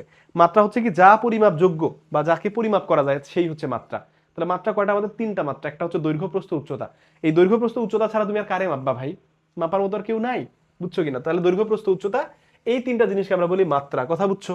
এবার আসলে ভাইয়া কি বলতেছে, একমাত্রিক কনসেপ্ট আমরা শিখবো, আমরা দ্বিমাত্রিক কনসেপ্ট শিখবো, আমরা ত্রিমাত্রিক কনসেপ্ট শিখবো। এবং সব থেকে গুরুত্বপূর্ণ পার্ট হচ্ছে কি, এই জায়গা থেকে ভাইয়া এমসিকিউ কোশ্চেন আসে, বুঝছো? এই জায়গা থেকে কি আসে? এমসিকিউ কোশ্চেন এখান থেকে দেয় যে নিচের কোনটি একমাত্রিক বা নিচের কোনটি দ্বিমাত্রিক, নিচের কোনটি ত্রিমাত্রিক। এবার আসো তো, আচ্ছা একমাত্রিক কনসেপ্ট মানে কি? যার মাত্রা একটা, মানে কি? হয় দৈর্ঘ্য আছে অথবা প্রস্থ আছে অথবা উচ্চতা, যে কোনো একটা মাত্রা, হয় দৈর্ঘ্য অথবা প্রস্থ অথবা উচ্চতা আছে। আচ্ছা এরপরে আমার বলো দ্বিমাত্রিক কনসেপ্টটা কি? তাহলে যার মাত্রা দুইটা থাকবে, মানে দৈর্ঘ্য প্রস্থ থাকতে পারে, দৈর্ঘ্য উচ্চতা থাকতে পারে, ব্যাপারটা এরকম। যদিও দৈর্ঘ্য থাকলে প্রস্থ থাকে, উচ্চতা থাকে না অ্যাকচুয়ালি, দ্বিমাত্রিক যদি হয়। আর ত্রিমাত্রিক মানে কি? যার দৈর্ঘ্য প্রস্থ উচ্চতা তিনটাই আছে, এটাকে আমরা বলি 3D। কি বলি? 3D বা 3 ডাইমেনশন। এই 3D ওয়ার্ডটা শুনছো না? 3D, এইটাকে বলা হয় 3 ডাইমেনশনস বা দৈর্ঘ্য প্রস্থ উচ্চতা, এই তিনটাকে একসাথে বলা হয়, একটাকে বোঝানোর জন্য বলে তোমার 3D, বুঝছো? আর এইখানে দেখো দ্বিমাত্রিক, এইটাকে বলা হয় 2D। কি বলা হয়? 2D। আর এই যে ওয়ান মাত্রিক যেটা, এটাকে বলা হয় 1D বা 1 ডাইমেনশন। প্রশ্ন হইলো, দেখো তো একটু খেয়াল করো যে একমাত্রিকটাকে, দ্বিমাত্রিককে আর ত্রিমাত্রিকটাকে একটু যদি তুমি ভালো করে খেয়াল করো, তুমি দেখবা রেখা, এটা হচ্ছে একমাত্রিক। একটু আগে তোমার আমি বলছি কি, একটু দেখো। আসলে রেখা অ্যাকচুয়ালি বলতে কি শুধু দৈর্ঘ্য আছে। আচ্ছা রেখা কনসেপ্টটা বলতে যে জিনিসটা তোমার এখানে বুঝাচ্ছে সেটা হচ্ছে রেখাংশ, বুঝছো কিনা? কারণ রেখা তো তুমি আসলে পরিমাপ করতে পারবা না, পারবা? কিন্তু রেখার যে অংশ তুমি পরিমাপ করতে পারবা সেটা হচ্ছে রেখাংশ। তাহলে এই জন্য বলতেছে যে এর শুধু দৈর্ঘ্য আছে। কি আছে? শুধু দৈর্ঘ্য আছে। তাহলে দৈর্ঘ্যটারে তুমি শুধু ভাইয়া পরিমাপ করতে পারবা, এর বাইরে প্রস্থ তার পরিমাপ করতে পারবা না, কারণ সে তো অনেক চিকন, বুঝছো কিনা? অনেক চিকন। তার আসলে কি, তুমি দৈর্ঘ্য কিভাবে পরিমাপ করবা আমারে বলো? দৈর্ঘ্য পরিমাপ করার কোনো ওয়ে নাই, প্রস্থ পরিমাপ করার কোনো ওয়ে নাই, মানে দৈর্ঘ্য শুধু পরিমাপ করতে পারবা, মানে প্রস্থ দেখো, কারণ সে এত চিকন, তার তুমি প্রস্থ কিভাবে পরিমাপ করবা? ধরো একটা চুলের তোমার আমি প্রস্থ হিসেব করতে বললাম, স্ক্রু গাছ দিয়েও তুমি আসলে হিসেব করতে পারবা না, মানে এত সূক্ষ্ম, বুঝছো কিনা? সো এই হচ্ছে ব্যাপার। এই জন্য দৈর্ঘ্য আছে শুধু, বাট তার প্রস্থ উচ্চতা নাই। এই জন্য আমরা এই রেখা, এই কনসেপ্টটাকে আমরা বইয়ের ভাষায়, তোমাদের বইয়ের ভাষায় বলবো একমাত্রিক কনসেপ্ট বা একমাত্রিক তল, বুঝছো কিনা? আচ্ছা এবার আসো দ্বিমাত্রিক কনসেপ্ট, বা দেখো দ্বিমাত্রিক কনসেপ্টটা কি? তলের কথা বলছে এখানে। কি বলছে? তল। তল হচ্ছে একটা দ্বিমাত্রিক। আচ্ছা এই তল বা সারফেস জিনিসটা কি আমি তোমারে বলি। ধরো তুমি যে মোবাইলের মধ্যে আমার ক্লাস করতেছো, ওই মোবাইলটা হচ্ছে একটা কিন্তু সারফেস, বুঝছো কিনা? বা একটা তল। বা এই যে বোর্ডটার মধ্যে আমি লিখতেছি না, এই যে লিখালিখি করতেছি, ধরো এইটা তোমার ফটো আঁকলাম ভাইয়া, হ্যাঁ, এটা ধরো তোমার একটা ফটো আঁকলাম, হ্যাঁ, দেখো তো বাম হাত দিয়ে আঁকছি, বুঝছো কিনা? বাম হাত দিয়ে আঁকছি জন্য সুন্দর হয় নাই। এটা ধরো তোমার একটা ফটো, বুঝছো কিনা? হুম, এই ধরো তুমি জুতাও পরছো, জুতা দিয়ে দিলাম, এগুলো হচ্ছে তোমার জুতা, হ্যাঁ, সুন্দর না ফটোটা? আমি খুব ভালো আঁকতে পারি, বুঝছো? আচ্ছা, এবার দেখো লিওনার্দো দা ভিঞ্চিও আমার কাছে হেরে যাইতে পারে, হ্যাঁ, প্যারা খাওয়ার কিছু নেই। আসো তাহলে ধরো এইটা হচ্ছে তোমার একটা ফটো, বুঝছো? তাহলে এই ফটোটা আমি যেই বোর্ডের মধ্যে আঁকলাম, যে সারফেসের মধ্যে আমি আঁকছি, এইটা একটা তল, বুঝছো কিনা? তাহলে তল জিনিসটা কি? মানে অ্যাকচুয়ালি তুমি তোমার আশেপাশে, তোমার মানে তোমার সারাউন্ডিংস এর মধ্যে তুমি যা কিছু দেখো অ্যাকচুয়ালি প্রত্যেকটা এক একটা তল, বুঝছো কিনা? সহজভাবে বললাম। তাহলে এবার আসো তলের আসলে আমাদের ডাইমেনশন কয়টা আছে। তোমার যদি বোর্ডটার জাস্ট উপরের পেজটা বা এই উপরের ইন্টারফেসটারে তোমারে বলি যে তুমি একটু মাপো তো, তাহলে কি তুমি এক এর দৈর্ঘ্য মাপতে পারবা, আর একটা হচ্ছে এর প্রস্থটা তুমি মাপতে পারবা। এর বাইরে কিন্তু আর কিছু মাপতে পারবে না, কারণ তুমি তো এর 3D শেপে তুমি দেখতেছো না, তুমি শুধু আমার বোর্ডটা দেখতেছো, মানে উপরের ইন্টারফেসটা তুমি দেখতেছো, বাট আমার বোর্ডের পিছনের অংশটাতে কি আছে এটা তো তুমি দেখতেছো না। ধরো কাইন্ড অফ একটা বই তোমার আমি দেখাই, আমাদের এখানে একটা বই আছে আমাদের মহসিন পাটোয়ারি স্যারের, এই দেখো এই বইটা। এই বইটা যদি তোমার আমি বলি, তুমি ফ্রন্ট পাশ থেকে শুধু সামনের পেজটা দেখতেছো ভাইয়া, তুমি তো এই পাশটা তুমি দেখতে পাচ্ছ না। যখন তোমার আমি এইভাবে দেখাবো তখন কিন্তু তুমি 3D শেপে দেখবা, বা শুধু এইটা যদি তোমার আমি দেখাই, তুমি কিন্তু এই ফ্রন্ট পেজটা দেখতেছো, মানে কি শুধুমাত্র সামনের পেজ দেখতেছো, অর্থাৎ এটা একটা দৈর্ঘ্য আর একটা প্রস্থ হিসেব করতে পারবা, বুঝছো কিনা? এটা তার মানে একটা 2D সারফেস। ওকে, তার মানে তল, যে কোনো তলকে তুমি বলবা ভাইয়া 2D সারফেস, মানে দৈর্ঘ্য আর প্রস্থ। তাহলে 2D থাকলে একটা জিনিস মাথায় রাখবা, এর দৈর্ঘ্য আর প্রস্থ আছে, উচ্চতা থাকবে না। আর 3D মানে কি বলতো? এই 3D কথাটা মানে এর হচ্ছে দৈর্ঘ্য প্রস্থ উচ্চতা তিনটাই থাকবে। যেমন ধরো এই যে বইটার কথা যে একটু আগে তোমার দেখালাম, এই যে বইটা, এই বইটাকে তুমি একটা 3D সারফেস বলতে পারবা, বুঝছো কিনা? বা ঘনবস্তু বলতে পারবা। দেখো তো কিভাবে, কারণ এর যখন তুমি দেখবা তাহলে এর পুরুত্ব বা উচ্চতাও তুমি দেখতেছো, দৈর্ঘ্য দেখতেছো, প্রস্থ দেখতেছো, সবকিছু দেখতেছো না একটা 3D সারফেস। হ্যাঁ, এই তো তাহলে ঘনবস্তু। ধরো তুমি যে গ্লাসের মধ্যে পানি খাচ্ছ, বা তোমরা যে মোবাইল দিয়ে আমার ক্লাস করতেছো, বা যে ল্যাপটপ, তুমি দেখবে দৈর্ঘ্য প্রস্থ উচ্চতা তিনটাই আছে। তাহলে ঘনবস্তুকে আমরা বলবো কি, এই ঘনবস্তুকে আমরা অ্যাকচুয়ালি বলবো 3D সারফেস, বা এর দৈর্ঘ্য প্রস্থ উচ্চতা তিনটাই আছে। কথা কি বুঝছো? এই যে ধরো আমার হাতের যে ওয়াচটা তুমি দেখতেছো না, এই ওয়াচটা, এইটাকেও তুমি বলবা কি একটা 3D একটা কি সারফেস। বুঝছো? তাহলে এই জায়গা থেকে ভাইয়া এমসিকিউ এর জন্য একটু ভালো করে পড়ে ফেলবা। এখান থেকে দেখবা যে তোমাদের এখান থেকে স্কুলের যে টার্ম পরীক্ষাগুলো আছে না, ওগুলাতে দেখবা যে এখান থেকে এমসিকিউ চলে আসছে। ওকে, সো একটু ভালো করে পড়তে হবে এটা। এরপরে আসো পৃষ্ঠা 116তে কি বলছে, একটা মন্তব্য দিছে, খুবই গুরুত্বপূর্ণ একটা মন্তব্য। এই লাইনটা তোমরা আসলে অনেকেই পড়ো না। এই যে দেখো তো, স্বীকার্যের কথা বলছে না, স্বীকার্য জিনিসটা কি আমি তোমারে বলি। এই স্বীকার্য ব্যাপারটা হইলো কি, এইটা কাইন্ড অফ তোমার যদি বলি যে, একটু আগে তোমাকে আমি একটা কথা বলছিলাম যে মানে জ্যামিতির সূত্রটা কি, সূত্র জিনিসটা হচ্ছে কি উপপাদ্য না। এই স্বীকার্য হচ্ছে কাইন্ড অফ অনুসিদ্ধান্তের মতো। মানে ম্যাথে যেমন আমরা সলভ করতে গেলে সূত্রের পাশাপাশি অনুসিদ্ধান্ত করি না, এই স্বীকার্য হচ্ছে আমাদের সেরকমই একটা কি অনুসিদ্ধান্ত টাইপের। বুঝছো কিনা? মানে জ্যামিতির অনুসিদ্ধান্ত তুমি বলতে পারো। তাহলে এখানে টোটাল তোমাদের 8টা স্বীকার্যের কথা বলা আছে। হ্যাঁ, এই স্বীকার্যগুলো তোমরা বই পড়লেই পারবা বা পাবা। তার মধ্যে থেকে যেটা সব থেকে গুরুত্বপূর্ণ ভাইয়া, আমি ওইটা এখানে একটু লিখে রাখছি। দেখো তো, স্বীকার্য 6কে দূরত্ব স্বীকার্য বলা হয়। তাহলে স্বীকার্য 6কে কি বলা হয়? দূরত্ব স্বীকার্য। ভালো করে মাথায় রাখতে হবে এই ওয়ার্ডটা। এরপরে কি বলতেছে দেখো তো, স্বীকার্য 7কে, এই দেখো স্বীকার্য 7কে বলতেছে রুলার স্বীকার্য। তাহলে আগেরটাকে বলতেছে দূরত্ব, পরেরটাকে বলতেছে রুলার স্বীকার্য। রুলার, হ্যাঁ। আচ্ছা, এর পরেরটাকে কি বলতেছে দেখো তো, রুলার স্থাপন। কি বলতেছে? রুলার স্থাপন স্বীকার্য। তাহলে এই তিনটা ওয়ার্ড একটু ভালো করে মাথায় রাখতে হবে। হ্যাঁ, স্বীকার্য 6কে দূরত্ব, 7কে বলতেছে রুলার, 8কে বলতেছে কি রুলার স্থাপন। এমসিকিউ এর জন্য কাজে লাগতে পারে। কোথায়? এমসিকিউ এর জন্য কাজে লাগতে পারে। এইগুলা পড়ানোর উদ্দেশ্য হচ্ছে এটা, যেন তোমার এমসিকিউ ভাই কভার হয়ে যায় এখান থেকে। হ্যাঁ, এরপরে আসো, এর পরের যদি লাইনটা একটু তুমি দেখো কি আছে, গাণিতিক উক্তির প্রমাণ বা প্রুফ অফ ম্যাথমেটিক্যাল স্টেটমেন্ট। তিন ভাবে গাণিতিক উক্তি প্রমাণ করা যায়। গাণিতিক উক্তি, দেখো গাণিতিক উক্তির প্রমাণ মানে গাণিতিক উক্তি জিনিসটা কি, একটা যে কোনো একটা ম্যাথমেটিক্যাল স্টেটমেন্ট হইতে পারে। বুঝছো কিনা? এই জিনিসগুলো তোমাদের জন্য জাস্ট একটু জেনে রাখো যে তোমার বইয়ে এটা আছে কি কি। তিনটা পদ্ধতি, আরোহ, অবরোহ, বিরোধ, ম্যাথমেটিক্যাল ইন্ডাকশন, ডিডাকশন, কন্ট্রাডিকশন। এই হচ্ছে টোটাল তিনটা, এই হচ্ছে তিনটা ওয়ে। বুঝছো? এই তিনটা পদ্ধতিতে কি করা যায়, ম্যাথমেটিক্যাল স্টেটমেন্টকে প্রুফ করা যায়। এর বাইরে কিচ্ছু জানার দরকার নাই। এরপরে আসো জ্যামিতিক প্রমাণ। এই জিনিসটা তোমাদের জন্য ইম্পর্টেন্ট। বুঝছো কিনা? এই জিনিসটা তোমাদের জন্য ইম্পর্টেন্ট, কারণ একটা জ্যামিতি যখন তুমি প্রমাণ করবা বা একটা উপপাদ্য যখন তুমি প্রমাণ করবা, আসলে কি কি ধাপ আছে বা কয়টা ধাপে একটা উপপাদ্য আমরা প্রমাণ করি। টোটাল 4টা ধাপ। কি কি 4টা ধাপ? প্রথমটা হচ্ছে দেখো সাধারণ নির্বাচন, বা এটাকে আমরা বলি জেনারেল অ্যানাউন্সিয়েশন বলি। এটাকে সাধারণ নির্বাচন মানে কি, কোশ্চেনটা সহজ কথা যদি তোমার ভাইয়া বলি, তাহলে যে কোশ্চেনটা তোমার দেয়া থাকে না, যেই কোশ্চেন তোমার দেয়া থাকে ওই কোশ্চেনটাকে আমরা বলি, ওই কোশ্চেনটাকে আমরা বলি সাধারণ নির্বাচন। বুঝছো? নির্বাচন, নট নির্বাচন। আচ্ছা, এখানে মনে হয় নির্বাচন লেখা হয়েছে না, এটা নির্বাচন হবে। বুঝছো? নির্বাচন। হ্যাঁ, আচ্ছা, এবার দেখো, এবার কি বলতেছে, চিত্র ও বিশেষ নির্বাচন।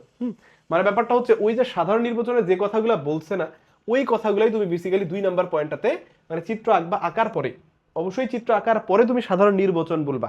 কি বলবা? সাধারণ নির্বাচন বলবা, নট নির্বাচন। হ্যাঁ, আচ্ছা, এখানে নির্বাচন হয়তো উঠে গেছে, নির্বাচন মানে ইলেকশন। বুঝছো কিনা? এখানে ইলেকশনে কোনো ব্যাপার স্যাপার নাই। এখানে কোনো প্রতিনিধি, আমাদের কোনো নেতা, কোনো সভাপতি, কোনো সহসভাপতি এখানে আসবে না। কথা কি বুঝাইতে পারছি না? এটা হচ্ছে আমাদের নির্বাচন। হ্যাঁ, ঠিক করে দিছি কিন্তু, চিত্র ও বিশেষ নির্বাচন। এরপরে কি বলছে দেখো, যখন তুমি চিত্র আঁকছো, আঁকার পরে কি করছো, বিশেষ নির্বাচন তুমি লিখে ফেলছো না, এরপরে ধরো তোমার প্রুফ করার জন্য তোমার কোনো কিছুর হেল্প নিতে হইতে পারে। মানে এক্সট্রা যে হেল্পটা তুমি নিবা, এইটাই হচ্ছে কিন্তু অঙ্কন। মানে কোনো কিছু চাইলে তুমি ড্রয়িং করতে পারবে, এটা এই পর্যন্ত আমরা করে আসছো, যে কোনো কিছু প্রমাণ করতে গেলে যদি অঙ্কনের প্রয়োজন পরে এক্সট্রা ভাবে, সেটা তুমি করে নিতে পারবা। এটাকে বলতেছে যে প্রয়োজনীয় অঙ্কন যে তুমি করছো এটার বর্ণনা দিবা, মানে একটা পয়েন্ট তোমার হবে অঙ্কন রিলেটেড। তার প্রথম কোশ্চেন, যেটাকে আমরা সাধারণ নির্বাচন বলি। এরপরে কি চিত্রের সাথে বিশেষ নির্বাচন। তারপরে কি যদি কোনো এক্সট্রা অঙ্কন করতে হয় তাহলে অঙ্কনের জন্য একটা পয়েন্ট হয়। এরপরে কি থাকে, প্রমাণের যে ধাপগুলো থাকে না, সেগুলাই দেখো, প্রমাণের যৌক্তিক ধাপ। অর্থাৎ প্রমাণের যে যৌক্তিক ধাপ, অর্থাৎ তুমি এই যে প্রমাণটা যে শুরু করবা, যেটা হচ্ছে মেইন, মানে উপপাদ্যের মেইন পার্ট কোনটা, এই 4 নাম্বার পার্টটা। বুঝছো কিনা? সো এইখানেই তো তোমার প্রমাণের স্টেপগুলো থাকে, মানে কি কি তুমি প্রমাণ করতেছো, সবগুলো স্টেপ বা ধাপগুলো এখানে থাকে। এরপরে আসো মেইন আলোচনা। এবার মোটামুটি এবার আস্তে আস্তে করে এবার আমরা মেইন আলোচনার দিকে যাচ্ছি। আসো ভাইয়া, প্রথম কথা হলো যে কোণ কিভাবে তৈরি হয়। এটা অনেকেই বুঝে না যে কোণ আসলে কিভাবে তৈরি হয়। মানে আমি একেবারেই তোমাদের মিনিমাম বেসিক সহ তোমাদের আলোচনা করাই দিচ্ছি। দেখো কোণ কিভাবে অ্যাকচুয়ালি তৈরি হয় বলো তো, যখন দুইটা সরলরেখা, খেয়াল করো ভালো করে, যখন ভাইয়া দুইটা সরলরেখা কি করে, একটা বিন্দুতে ছেদ করে, যখন দুইটা সরলরেখা কি করবে, একটা বিন্দুতে ছেদ করবে। তাহলে ধরো এটা একটা সরলরেখা না, আরেকটা সরলরেখা আমি এইভাবে দিলাম, দেওয়ার পরে এই সরলরেখাটা কি করছে, আগে সরলরেখাটাকে ধরো এই যে এই বিন্দুটাতে এসে সেট করছে, এই বিন্দুটার নাম কি, ধরো ও বিন্দু দিলাম। তাহলে এইটাকে আমি বললাম এ, এটাকে বললাম বি। তার মানে এই এ থেকে একটা সরলরেখা ওতে আসছে, বি থেকে একটা সরলরেখা ওতে গেছে। তাহলে এ ও আর বি ওর ইন্টারসেক্টিং পয়েন্ট, বা তোমার যদি বলি ছেদ বিন্দু কোনটা, তুমি বলবা ও। তাহলে এই ও বিন্দুতে তুমি বলবা এখানে একটা কোণ তৈরি হয়েছে। এই কোণটাকে তুমি কিভাবে লিখবা, কোন লিখার সিস্টেমটা কি একটু দেখো তো। কোন লিখার সিস্টেম হইল এ ও বি, অর্থাৎ যে কোণ তাকে ভাইয়া মিডিল পয়েন্টে লিখতে হয়, মাঝখানে লিখতে হয়। যেই বিন্দুতে কোণ উৎপন্ন হয়েছে, কোন বিন্দুতে, এই যে ও বিন্দুতে কোণ উৎপন্ন হয়েছে না, তাহলে যেহেতু ও বিন্দুতে কোণ উৎপন্ন হয়েছে, তাহলে ওই বিন্দুটা, এই ও বিন্দুটা এই জন্য ভাইয়া মাঝখানে থাকবে। অর্থাৎ যে বিন্দুতে কোণ উৎপন্ন হবে তাকে এইভাবে মাঝখানে লিখে আমাদের প্রকাশ করতে হবে, এক্সপ্রেস করতে হবে। কথা কি ক্লিয়ার না? আচ্ছা, তাহলে কোণ কিভাবে উৎপন্ন হয় বোঝা গেছে। এবার আসো, আরেক ধরনের কোণ হইতে পারে। ধরো এইটা একটা রেখা, বুঝছো ব্যাপারটা, এটা কিন্তু একটা সরল রেখা, হ্যাঁ, একটা কি সরল রেখা। এরপরে ভাইয়া, এরপরে বুঝো, ধরো এই জায়গায় এসে কি করছে, এখানে আর একটা সরল রেখা, ধরো আমি এইভাবে চিন্তা করলাম, এইভাবে একটা রেখা আমি চিন্তা করলাম সরল রেখা, হ্যাঁ। এখন কি করছি, ধরো এই দুটো রেখা এই বিন্দুতে এসে ধরো একটা বিন্দুতে মিলতে পারে, এইভাবে মিলতেই পারে, বুঝছো, এইভাবে ধরো একটা বিন্দুতে এসে মিলতে পারে, কিন্তু দুইটা রেখা আমি বলতেছি এখানে। বা ধরো একটা রেখাই আমি দিলাম, ধরো এইভাবে আমি একটা রেখাই দিলাম, ঠিক আছে, দিয়ে করলাম কি, এখানে ধরো এরকম একটা রেখা আমি দিলাম, দিয়ে কি করব, দিয়ে আমি যেই কাজটা করছি সেটা হচ্ছে এখানে মাঝখানে একটা বিন্দু দিলাম। বিন্দু দিয়ে কি বুঝাচ্ছি জানো, যে এই দিকেরটা একটা রেখাংশ, এই দিকেরটা একটা রেখাংশ, তারা এই ও বিন্দুতে এসে মিলছে। এর মানে এ ও বি, বুঝছো। তাহলে এই ও বিন্দুতেও কিন্তু এখন তো একটা কোণ আছে, যেহেতু মাঝখানে তুমি একটা বিন্দু চিন্তা করছো, তাহলে এই এ বি এর মাঝখানে একটা বিন্দু পাইছো না, তাহলে এইখানেও কিন্তু একচুয়ালি একটা কোণ আছে। এই কোণটাকে আবার আমরা সরল কোণ বলি। কি কোণ বলি? সরল কোণ। এটা যখন সরল কোণ নিয়ে আলোচনা করবো তখনও বলবো, বাট এইখানেও যে এইভাবে কোণ তৈরি হইতে পারে এটা একটু দেখো। সরল কোণ, এইভাবেও কোণ উৎপন্ন হইতে পারে। সরল কোণ মানে কত? 180 ডিগ্রি যে কোণ সেটাকে আমরা বলি সরল কোণ। কি বলি? 180 ডিগ্রির কোণকে বলা হয় সরল কোণ। ঠিক আছে, এই দেখো সরল কোণ, বুঝছো বিষয়টা? এই দেখো সরল কোণ নিয়ে এইখানেই বলা আছে। তাহলে কোণ উৎপন্ন হবে, অবশ্যই কোণ উৎপন্ন হওয়ার জন্য দুইটা রেখাকে এরকম কি হইতে হবে, একটা বিন্দুতে সেট করতে হবে ভাইয়া। কি করতে হবে? একটা বিন্দুতে সেট করতে হবে। তাহলে এইখানে তোমার কাছে মনে হইতে পারে এখানে তো দুইটা রেখা নাই রে, আছে। কিভাবে? এ থেকে ও পর্যন্ত একটা, আর বি থেকে ধরো ও একটা, এইভাবে চিন্তা করো। কারণ ওতে এসে তারা দুইজনে ধরো মিলিত হয়েছে, বাট এইবার কি, দুইজনে একবার স্ট্রেইট আছে, একদম স্ট্রেইট, একদম সরল আছে, তারা কোনোভাবে বক্র নাই।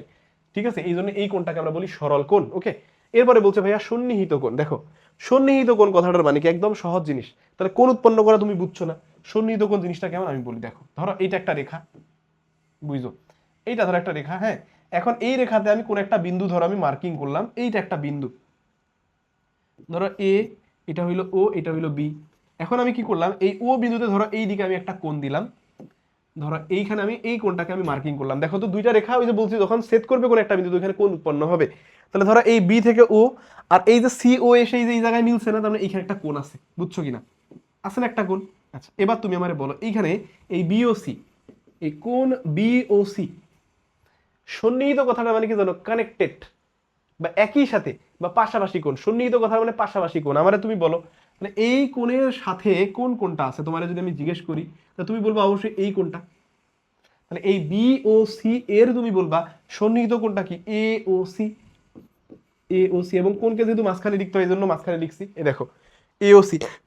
কারণ ও বিন্দুতে কিন্তু দেখো এ থেকে ও, ও থেকে সি, এই ও বিন্দুতেই কিন্তু তারা মিলতেছে। তাহলে এইখানকার এই কোণটাকে তুমি অবশ্যই কি বলবা? এই কোণের সন্নিহিত। বা তুমি এই কোণকে এই কোণের সন্নিহিত বলতে পারো, বা এই কোণকে এই কোণের সন্নিহিত বলতে পারো। তার মানে কি, যখন দুইটা কোণ একটার সাথে একটা কানেক্টেড থাকবে তখন তাদের পরস্পর সন্নিহিত কোণ বলতে পারবা। আচ্ছা, একটা তোমারে বলি, ধরো এইখানে আমি আরেকটা কোণ আঁকতে পারি, ধরো এরকম আঁকলাম, ধরো এটাকে আমি ডি দিলাম। এবার তুমি আমারে বলো তো এখানে যে সিনারিওটা এবার এখানে আসছে, এখানে ধরো এই বি ও সি, আর এইখানে ধরো এটা ও বিন্দু, তাই না? ধরো এই বি ও সি অর্থাৎ এই কোণটা, আর আমি এই কোণটার মধ্যে যদি তুলনা করতে চাই, এই কোণের সাথে এই কোণ কিন্তু কোনোদিনও সন্নিহিত কোণ না। কারণ এই কোণের সাথে এই কোণ কিন্তু কানেক্ট নাই, মানে একসাথে লাগানো নাই, একজনের প্রতিবেশী আরেকজন না।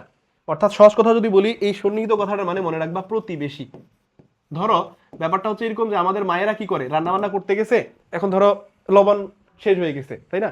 এখন বাবাকে যে লবণের কথা যে বলবে, মানে আঙ্কেলকে যে আন্টি যে লবণের কথা যে বলবে, এটা বলার জন্য যে সময়ের প্রয়োজন, রান্না বান্না কিন্তু করতে এত বেশি পরিমাণ বা এত সময় নাই। রান্না ধরো একবারে সেই স্টেজে চলে আসছে, তখন কি করে পাশের বাসায় গিয়ে বলে না যে ভাবি একটু লবণ দেন না, বা একটু হলুদ দেন না, বলে না এরকম? এটা গ্রামে অনেক বেশি প্রচলিত, বাট শহরে এটা হয় না, বাট গ্রামে এটা অনেক বেশি প্রচলিত। এই যে দেখো প্রতিবেশী মানে মনে রাখবা সন্নিহিত কথা মানে প্রতিবেশী। ভাইয়া এর প্রতিবেশী মানে এই কোনটা, ব্যাপারটা বুঝো।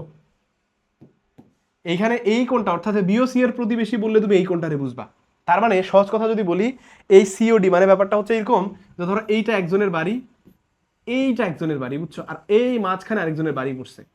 এখন তুমি আমার বলো তো ঘটনাটা কি হইলো, তাহলে এই বাড়ির সাথেও এই বাড়ি কানেক্ট, আবার এই বাড়ির সাথে এই কানেক্টটা, মানে এ কি হয়েছে, গোলালু মাঝখানে মাঝখানে পড়ে গেছে। তার মানে তুমি বলতে পারবা যে এই বাড়ির সাথে এই বাড়িও কানেক্ট, আবার এই বাড়ির সাথে এই বাড়ি কানেক্ট, তার মানে কি এই বাড়িটা দুইটার সাথেই কানেক্ট।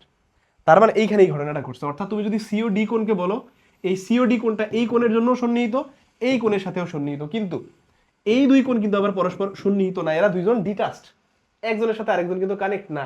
ওকে, বাট তুমি এই কোণটাকে বলতে পারবা এর সন্নিহিত, আবার এরও তুমি বলতে পারবা এর সন্নিহিত, বাট এই ডিওসি আবার দুইজনেরই সন্নিহিত। কথা কি বুঝতে পারছি? তাহলে সন্নিহিত মানে কি, একটা কোণের পাশে যে কোণটা আছে, অর্থাৎ তাহলে বিওসি এর সন্নিহিত কোণ কি সিওডি, আবার এ ও ডি এর সন্নিহিত কোণ কি ডিওসি। কথা কি বুঝতে পারছি? আচ্ছা, তাহলে এ ও ডি আর এই বি ও সি এরা কিন্তু সন্নিহিত হবে না। কথা বুঝতে পারছি? আচ্ছা, এবার আসো তো লম্ব বা সমকোণ, পারপেন্ডিকুলার অর রাইট অ্যাঙ্গেল, এই ব্যাপারটা কেমন? লম্ব কথাটার মানে কি? লম্ব কথাটা মানে যেখানে 90 ডিগ্রি কোণ উৎপন্ন হয়, এটাও তোমরা 8 পর্যন্ত জেনে আসছো। যেখানে 90 ডিগ্রি কোণ উৎপন্ন হয়, ধরো এইরকম ব্যাপার, সিনারিওটা হচ্ছে এরকম, মানে যাহা লম্ব তুমি বলতে পারো সেখানে 90 ডিগ্রি কোণ আছে, যেখানে 90 ডিগ্রি কোণ আছে সেখানে লম্ব, কারণ লম্ব মানেই 90 ডিগ্রি কোণ সে উৎপন্ন করে। কথা বুঝছো কিনা? তাহলে এই যে দেখো, এইখানে আমি তোমারে বললাম যে এইখানে একটা লম্ব আছে, ধরো এইটা একটা যদি তুমি রেখা বলো এ ও বি, ধরো এ বি একটা তুমি রেখা বললা, আর ধরো এইখান থেকে তুমি বললা সি ও একটা রেখা, দ্বারা কি করছে, এই যে ও বিন্দু এসে মিলছে, কিন্তু এইখানে কি করছে, তারা কিভাবে মিলছে, 90 ডিগ্রি সমকোণে বা লম্বভাবে মিলছে। তাহলে এই কোণটা তখন হবে কত ভাইয়া, 90 ডিগ্রি হবে। তাহলে লম্ব মানেই হচ্ছে 90 ডিগ্রি, 90 ডিগ্রি মানেই লম্ব, বুঝছো কিনা? এই লম্ব বা সমকোণ কথাটার মানেই হলো 90 ডিগ্রি। কথা কি বুঝতে পারছি? আচ্ছা, এবার আসো তো সূক্ষ্ম কোণ। সূক্ষ্ম কোণ কথাটার মানে কি, মানে ধরো সূক্ষ্মকোণটাকে এক্স আমি আপাতত বিবেচনা করলাম, হ্যাঁ, তোমাদের বোঝার সুবিধার জন্য ধরে নিচ্ছি যে সূক্ষ্মকোণটা এক্স। তাহলে এই সূক্ষ্মকোণের রেঞ্জ হচ্ছে কত, এটা অবশ্যই 90 ডিগ্রি থেকে ছোট হবে অ্যান্ড 0 ডিগ্রি থেকে বড় হবে, বুঝছো কিনা? তাহলে এই রেঞ্জের মধ্যে যদি থাকে তাহলে সেটাকে আমরা বলবো সূক্ষ্মকোণ। তার মানে কি 0 ডিগ্রি হইলেও সূক্ষ্মকোণ বলতে পারবো না, আবার 90 ডিগ্রি হইলেও সূক্ষ্মকোণ বলতে পারবো না, এর মধ্যবর্তী জায়গায় থাকতে হবে সূক্ষ্মকোণ, ঠিক আছে না? এন্ড অনেক জায়গায় তুমি দেখবে একটা কন্ট্রোভার্সি ক্রিয়েট হয়ে যায় 0 ডিগ্রি সূক্ষ্মকোণ। 0 ডিগ্রি সূক্ষ্মকোণ না, 0 ডিগ্রিকে আমরা বলি অ্যাবসলিউট জিরো অ্যাঙ্গেল। কি বলি? অ্যাবসলিউট জিরো অ্যাঙ্গেল বা পরম শূন্য কোণ আমরা আসলে বলি, যেই কোণটা আসলে অ্যাকচুয়ালি আঁকা সম্ভব না, বুঝছো কিনা? মানে 0 ডিগ্রি কোণের আসলে অস্তিত্ব অ্যাকচুয়ালি নাই, বাট তারপর আমরা 0 ডিগ্রি কোণকে বিবেচনা করি। ওকে, তাহলে এই দেখো 0 থেকে শুরু করে 90 ডিগ্রি, এই রেঞ্জের মধ্যে যদি আমি দেখি তাহলে 0 ডিগ্রিও হওয়া যাবে না, 90 ডিগ্রিও হওয়া যাবে না, তাহলে এর মধ্যবর্তী জায়গার যত কোণ আছে সেগুলোকে বলবো আমরা সূক্ষ্মকোণ। কথা কি বুঝাইতে পারছি না? এবার আসো তো স্থূলকোণ, তাহলে কাকে বলবো? ধরো স্থূলকোণকে আমি হিসেবের সুবিধার জন্য তোমাদের ওয়াই ধরে নিচ্ছি, যে এই কোণটাকে তুমি আপাতত ওয়াই বিবেচনা করো, ঠিক আছে? তাহলে স্থূলকোণের রেঞ্জ হচ্ছে কত? তাহলে আমি যদি তোমার বলি তাহলে খেয়াল করো, এইটা কি 90 থেকে ছোট না? তাহলে এইখানে 90 থেকে শুরু, একটু খেয়াল করো, তাহলে 90 থেকে আমার ওয়াইটা মানে স্থূলকোণটা হইতে হইলে কি হবে, 90 ডিগ্রি থেকে বড় হইতে হবে আর 180 ডিগ্রি থেকে ছোট হইতে হবে। তার মানে কি 90 ডিগ্রি হইলেও তারা স্থূলকোণ বলতে পারবো না, আবার 180 ডিগ্রি হইলেও তারা কি বলতে পারবো না, স্থূলকোণ বলতে পারবো না। তাহলে 90 থেকে বড় 180 থেকে ছোট যদি এই রেঞ্জের মধ্যে কোণটা থাকে তখন আমি তারে বলবো স্থূলকোণ। কথা কি ক্লিয়ার? I wish clear. এবার দেখো এই যে এখানে 90 ডিগ্রি কোণ আছে না, এই কথাটা একটু অ্যাডিশনালি লিখে রাখো। এই 90 ডিগ্রি কোণটাকে তো তুমি ডিরেক্টলি সমকোণ বলতেছো, তাই না? ডিরেক্টলি কি বলতেছো ভাইয়া? সমকোণ বলতেছো। আবার যখন 180 ডিগ্রি কোণ আসতেছে তখন কিন্তু এইটাকে আমরা বলতেছি কিন্তু সরল কোণ, ঠিক আছে না? সরল কোণ, এই কথাগুলো একটু মাথায় রেখো, ঠিক আছে? যদিও এগুলো আগে অলরেডি বলে আসলাম, 90 ডিগ্রি এখানে হচ্ছে তোমার সমকোণ, হ্যাঁ, আর 180 ডিগ্রি কোণকে কি বলবো আমরা? সরল কোণ বলবো, হ্যাঁ। এই কথাগুলো জাস্ট একটু জেনে রাখো। এবার আসো ভাইয়া প্রবৃদ্ধ কোণটা কি? হ্যাঁ, এতদিন ধরে তো আমরা আসলে সূক্ষ্মকোণ স্থূলকোণ জানলাম, এখন আবার প্রবৃদ্ধ কোণ কি? প্রবৃদ্ধ কোণ মানে কি? বয়স্ক কোণ, বুঝছো? বয়স্ক কোণ। এই প্রবৃদ্ধ কথাটার মানে কি রে? বয়স্ক, বয়স্ক, হ্যাঁ। বা যদি তোমারে বলি বড়, বা যদি তোমারে বলি বৃদ্ধ, বুঝছো? প্রবৃদ্ধ, হ্যাঁ। এই কথাগুলো এগুলো মিলে আর কি, হ্যাঁ। এখন আসো প্রবৃদ্ধ কোণ জিনিসটা তাহলে কি, দেখো খেয়াল করো তো, আমরা এখানে সূক্ষ্মকোণ পার করে আসছি, স্থূলকোণ পার করে আসছি। স্থূলকোণ মানে কি 180 থেকে ছোট কোণ, বাট 180 হওয়া যাবে না বা তার থেকে বড় হওয়া যাবে না, তার থেকে ছোট হইতে হবে। তাহলে আমার বলো তো এবার প্রবৃদ্ধ কোণটা থেকে কি বোঝা যাচ্ছে? যে অবশ্যই তাহলে 180 থেকে বড় হওয়া উচিত এই কোণটা। তাহলে যে কোণের পরিমাণ একটু খেয়াল করো ভাইয়া, যে কোণের পরিমাণ 180 থেকে বড়, একটু দেখাই, দেখো একটু ভালো করে একটু বুঝো। ধরো এটা একটা সরল রেখা যদি তোমারে বলি, তাহলে এইখানে আমি একটা বিন্দু চিন্তা করলাম, তাহলে এই এ ধরো এটা আমি ও বিন্দু বলতেছি আর এখানে আমি বলতেছি বি বিন্দু, তাহলে তুমি আমার বলো তো এই জায়গার কোণটা কত ডিগ্রি হবে? অবশ্যই 180 ডিগ্রি না? একটু আগে দেখো আমরা কিন্তু সরল কোণ দেখে আসছি, একটু আগে দেখো তো এই যে সরল কোণ এখানে দেখছিলাম, এরকম না? আচ্ছা এখন আসো, তাহলে প্রবৃদ্ধ কোণের মেকানিজমটা হইলো 180 থেকে বড় বা 270 ডিগ্রি থেকে কি ছোট কোণ। তাহলে আমার বলো এইখান থেকে যদি একটু বড় কোণ হয়, মানে ব্যাপারটা কেমন, যে এই জায়গা থেকে একটু যদি বড় কোণ হয় যা 180 থেকে বড়, কি বললাম 180 থেকে বড় বা 270 থেকে আবার কিন্তু ছোট হইতে হবে। তাহলে প্রবৃদ্ধ কোণকে যদি আমি ধরো জেড দিয়ে ধরে নেই, যে এটা জেড, প্রবৃদ্ধ কোণটাকে ধরো আমি জেড দিয়ে প্রকাশ করতেছি, তাহলে সেই ক্ষেত্রে এই জেডটা কি হবে বলো তো? এটা 270 থেকে ছোট হবে, 270 থেকে কত হবে? ছোট হবে, বাট 180 ডিগ্রি থেকে বড় হবে। তখন এটাকে আমি বলবো, আমরা বলবো প্রবৃদ্ধ কোণ। এইটা আবার তোমাদের কিন্তু জেনারেল ম্যাথের চ্যাপ্টার 8 যখন তোমরা ওই যে বৃত্ত রিলেটেড উপপাদ্য করবে না, তখন দেখবা যে এই কনসেপ্টটা আবার তোমাদের এখানে কিন্তু কাজে লাগতেছে। কথা বুঝাইতে পারছি পোলাপান? এটা আবার তখন দেখবা তোমাদের কাজে লাগতেছে। তাহলে যেই কোণের পরিমাণটা 180 থেকে বড়, 270 থেকে ছোট, সেই কোণটাকে বলবো আমরা প্রবৃদ্ধ কোণ, যেটা এটা, বুঝছো? এবার আসো বিপ্রতীপ কোণ বা ভার্টিক্যালি অপোজিট অ্যাঙ্গেল জিনিসটা কি? বিপ্রতীপ জিনিসটা কি? দেখো যখন দুইটা সরলরেখা ছেদ করে, কি করে? যখন দুইটা সরলরেখা পরস্পরকে ছেদ করে, তখন ছেদকের বিপরীত দিকের কোণগুলোকে আমরা বলি বিপ্রতীপ কোণ। কি বলি? বিপ্রতীপ। অর্থাৎ এই কোণের বিপ্রতীপ কোণ হচ্ছে এইটা, আবার এই কোণের বিপ্রতীপ কোণ এটা। বিপ্রতীপ কথার মানে কি? বিপরীত। বিপ্রতীপ কথার মানে বিপরীত কোণ। অর্থাৎ এই কোণের বিপরীত হচ্ছে এটা, আবার এই ক্রসের বিপরীত হচ্ছে এই ক্রসটা। তার মানে এরা আবার কিন্তু পরস্পর সমান, বুঝছো? এটা খুবই ইম্পর্টেন্ট একটা কথা, এটা জেনে রাখতে হবে। ধরো এ ও, এটাকে বি বললাম, এটাকে বললাম সি ডি। হ্যাঁ, একটু খেয়াল করো তো, এ ও ডি অর্থাৎ এই উপরের কোণটাকে যদি বলি কি বলবো? এ ও ডি বলবো না, কোণ এ ও ডি বলবো। এইটার সাথে তোমার যদি আমি বলি, তুমি আমাকে বলো তো এই এ ও ডি এর সাথে কে ইকুয়াল হবে, তাহলে তুমি বলবো অবশ্যই সি ও বি ইকুয়াল হবে, নিচের কোণটা। নিচের কোণটা অবশ্যই ইকুয়াল হবে, ঠিক আছে? তাহলে এখানে তুমি বলবো অবশ্যই সি ও বি বলবা, এরা ইকুয়াল, সি ও বি বা বি ও সি, যেটাই তুমি বলো। আবার তোমার যদি এই দিকের কোণটা এ ও সি এর কথা বলি, কোণ এ ও সি, তাহলে এ ও সি এর সাথে আবার কিন্তু বি ও ডি ইকুয়াল হবে। কথা বুঝাইতে পারছি? বি ও ডি ইকুয়াল হবে। এইটা ইকুয়াল হওয়ার শর্তই হলো যে বিপ্রতীপ কোণগুলো পরস্পর সমান হয়। বিপ্রতীপ কোণ কি হয়? পরস্পর সমান। এখান থেকে একটু এটা জেনে রাখতে হবে। হ্যাঁ, বিপ্রতীপ কোণগুলো কি হয়? পরস্পর সমান হয়। তাহলে এইখানে একটা নোট করে রাখো, এই জিনিসগুলাই ভাইয়া তোমাদের কাজে লাগবে। বিপ্রতীপ কোণগুলো সমান হয়। দেখো আমরা ম্যাথ করার আগে কি করি? সূত্র সিদ্ধান্ত মুখস্থ করে যাই না? জ্যামিতির কিন্তু হার্ড হচ্ছে এই জায়গাগুলো। এগুলো যখন তোমার ক্লিয়ার থাকবে, তখন একটা কোণের সাথে একটা কোণ কেন ইকুয়াল, এক বাহুর সাথে এক বাহু কেন ইকুয়াল, এই কথাগুলো তখন তুমি বলতে পারবা। কথা বুঝছো? এবার আসো, যখন তুমি বলতে পারবা তখন দেখবা যে তোমার ওই প্রমাণগুলো সহজ লাগতেছে। হ্যাঁ, এবার দেখো কি বলছে, পূরক কোণ। পূরক কোণ জিনিসটা কি? যখন দুইটা কোণের পরিমাণ হবে 90 ডিগ্রি, দুইটা কোণের যোগফল কত হবে ভাইয়া? 90 ডিগ্রি। কমপ্লিমেন্টারি অ্যাঙ্গেল বা পূরক কোণ যখন দুইটা কোণের পরিমাণ কত হবে? 90 ডিগ্রি হবে। কত হবে? 90 ডিগ্রি। ধরো এইখানে আমি একটা লম্ব আঁকলাম এরকম ভাবে, একটু বুঝছো? এখানে একটা আমি লম্ব আঁকছি, ধরো এটাকে আমি বললাম এ, এটাকে বললাম ও, এটাকে বললাম আমি বি, এটাকে বললাম ধরো সি। ওকে, এবং আমি কি করলাম, এই 90 ডিগ্রি যে কোণটা এখানে আছে, এই কোণটাতে আমি ধরো এই দিকে আরেকটা কোণ এরকম আঁকলাম। ওকে, ধরো এদিকে আমি আরেকটা কোণ আঁকলাম, বাট আমার তুমি বলো এইখানে কিন্তু টোটাল কোণটা আমার কিন্তু 90 ডিগ্রি হিসেবে আমি আঁকছি, লম্ব আঁকছি। তার মানে আমার বলো তো এ ও সি, এখানে কি কোণ এ ও সি ইকুয়াল 90 ডিগ্রি না? যদি 90 হয়, এবার তুমি আমার একটা কথা বলো তো ভাইয়া, এবার তুমি আমার একটা কথা বলো, সেটা হচ্ছে এই কোণটুকু, অর্থাৎ এইটাকে যদি আমি কোনো কিছু দিয়ে একটা ডিনোট করি, ধরো এটাকে আমি ডি দিলাম, তাহলে তুমি আমাকে একটু বলো তো এইখানকার এই এ ও ডি অর্থাৎ এই কোণটা এ ও ডি এবং এই উপরের এই অংশটুকু, এরা অবশ্যই কিন্তু সন্নিহিত কোণ, তোমার একটু আগে শিখাইছে, এরা অবশ্যই সন্নিহিত পরস্পর, এবং এই সন্নিহিত কোণ দুইটা কিন্তু অবশ্যই ওই 90 ডিগ্রি পুরো কোণটাকে কভার করে আছে। তাহলে অবশ্যই এ ও ডি অর্থাৎ এই এ ও ডি এই কোণটুকু আর এই সি ও ডি এই কোণটুকু অবশ্যই দুইটা কোণের যোগফল 90 ডিগ্রি হবে। তাহলে যখন দুইটা কোণের যোগফল কত হবে ভাইয়া? 90 ডিগ্রি হবে। তার মানে কি এ ও ডি প্লাস কোণ কত? সি ও ডি ইকুয়াল 90 ডিগ্রি। এওডি অর্থাৎ এই কোণটা আর এই কোণটা যোগফল অবশ্যই 90 ডিগ্রি। যখন দুইটা কোণের যোগফল হবে 90 ডিগ্রি, তখন তুমি তাদেরকে বলতে পারবা কি? পূরক কোণ। কি বলবা? পূরক কোণ। তাহলে এখান থেকে তোমার এমসিকিউতে কি বলবে জানো? একটা কোণ তোমার দিবে, দিয়ে বলবে যে অন্য ওই কোণটার পূরক কোণ কত।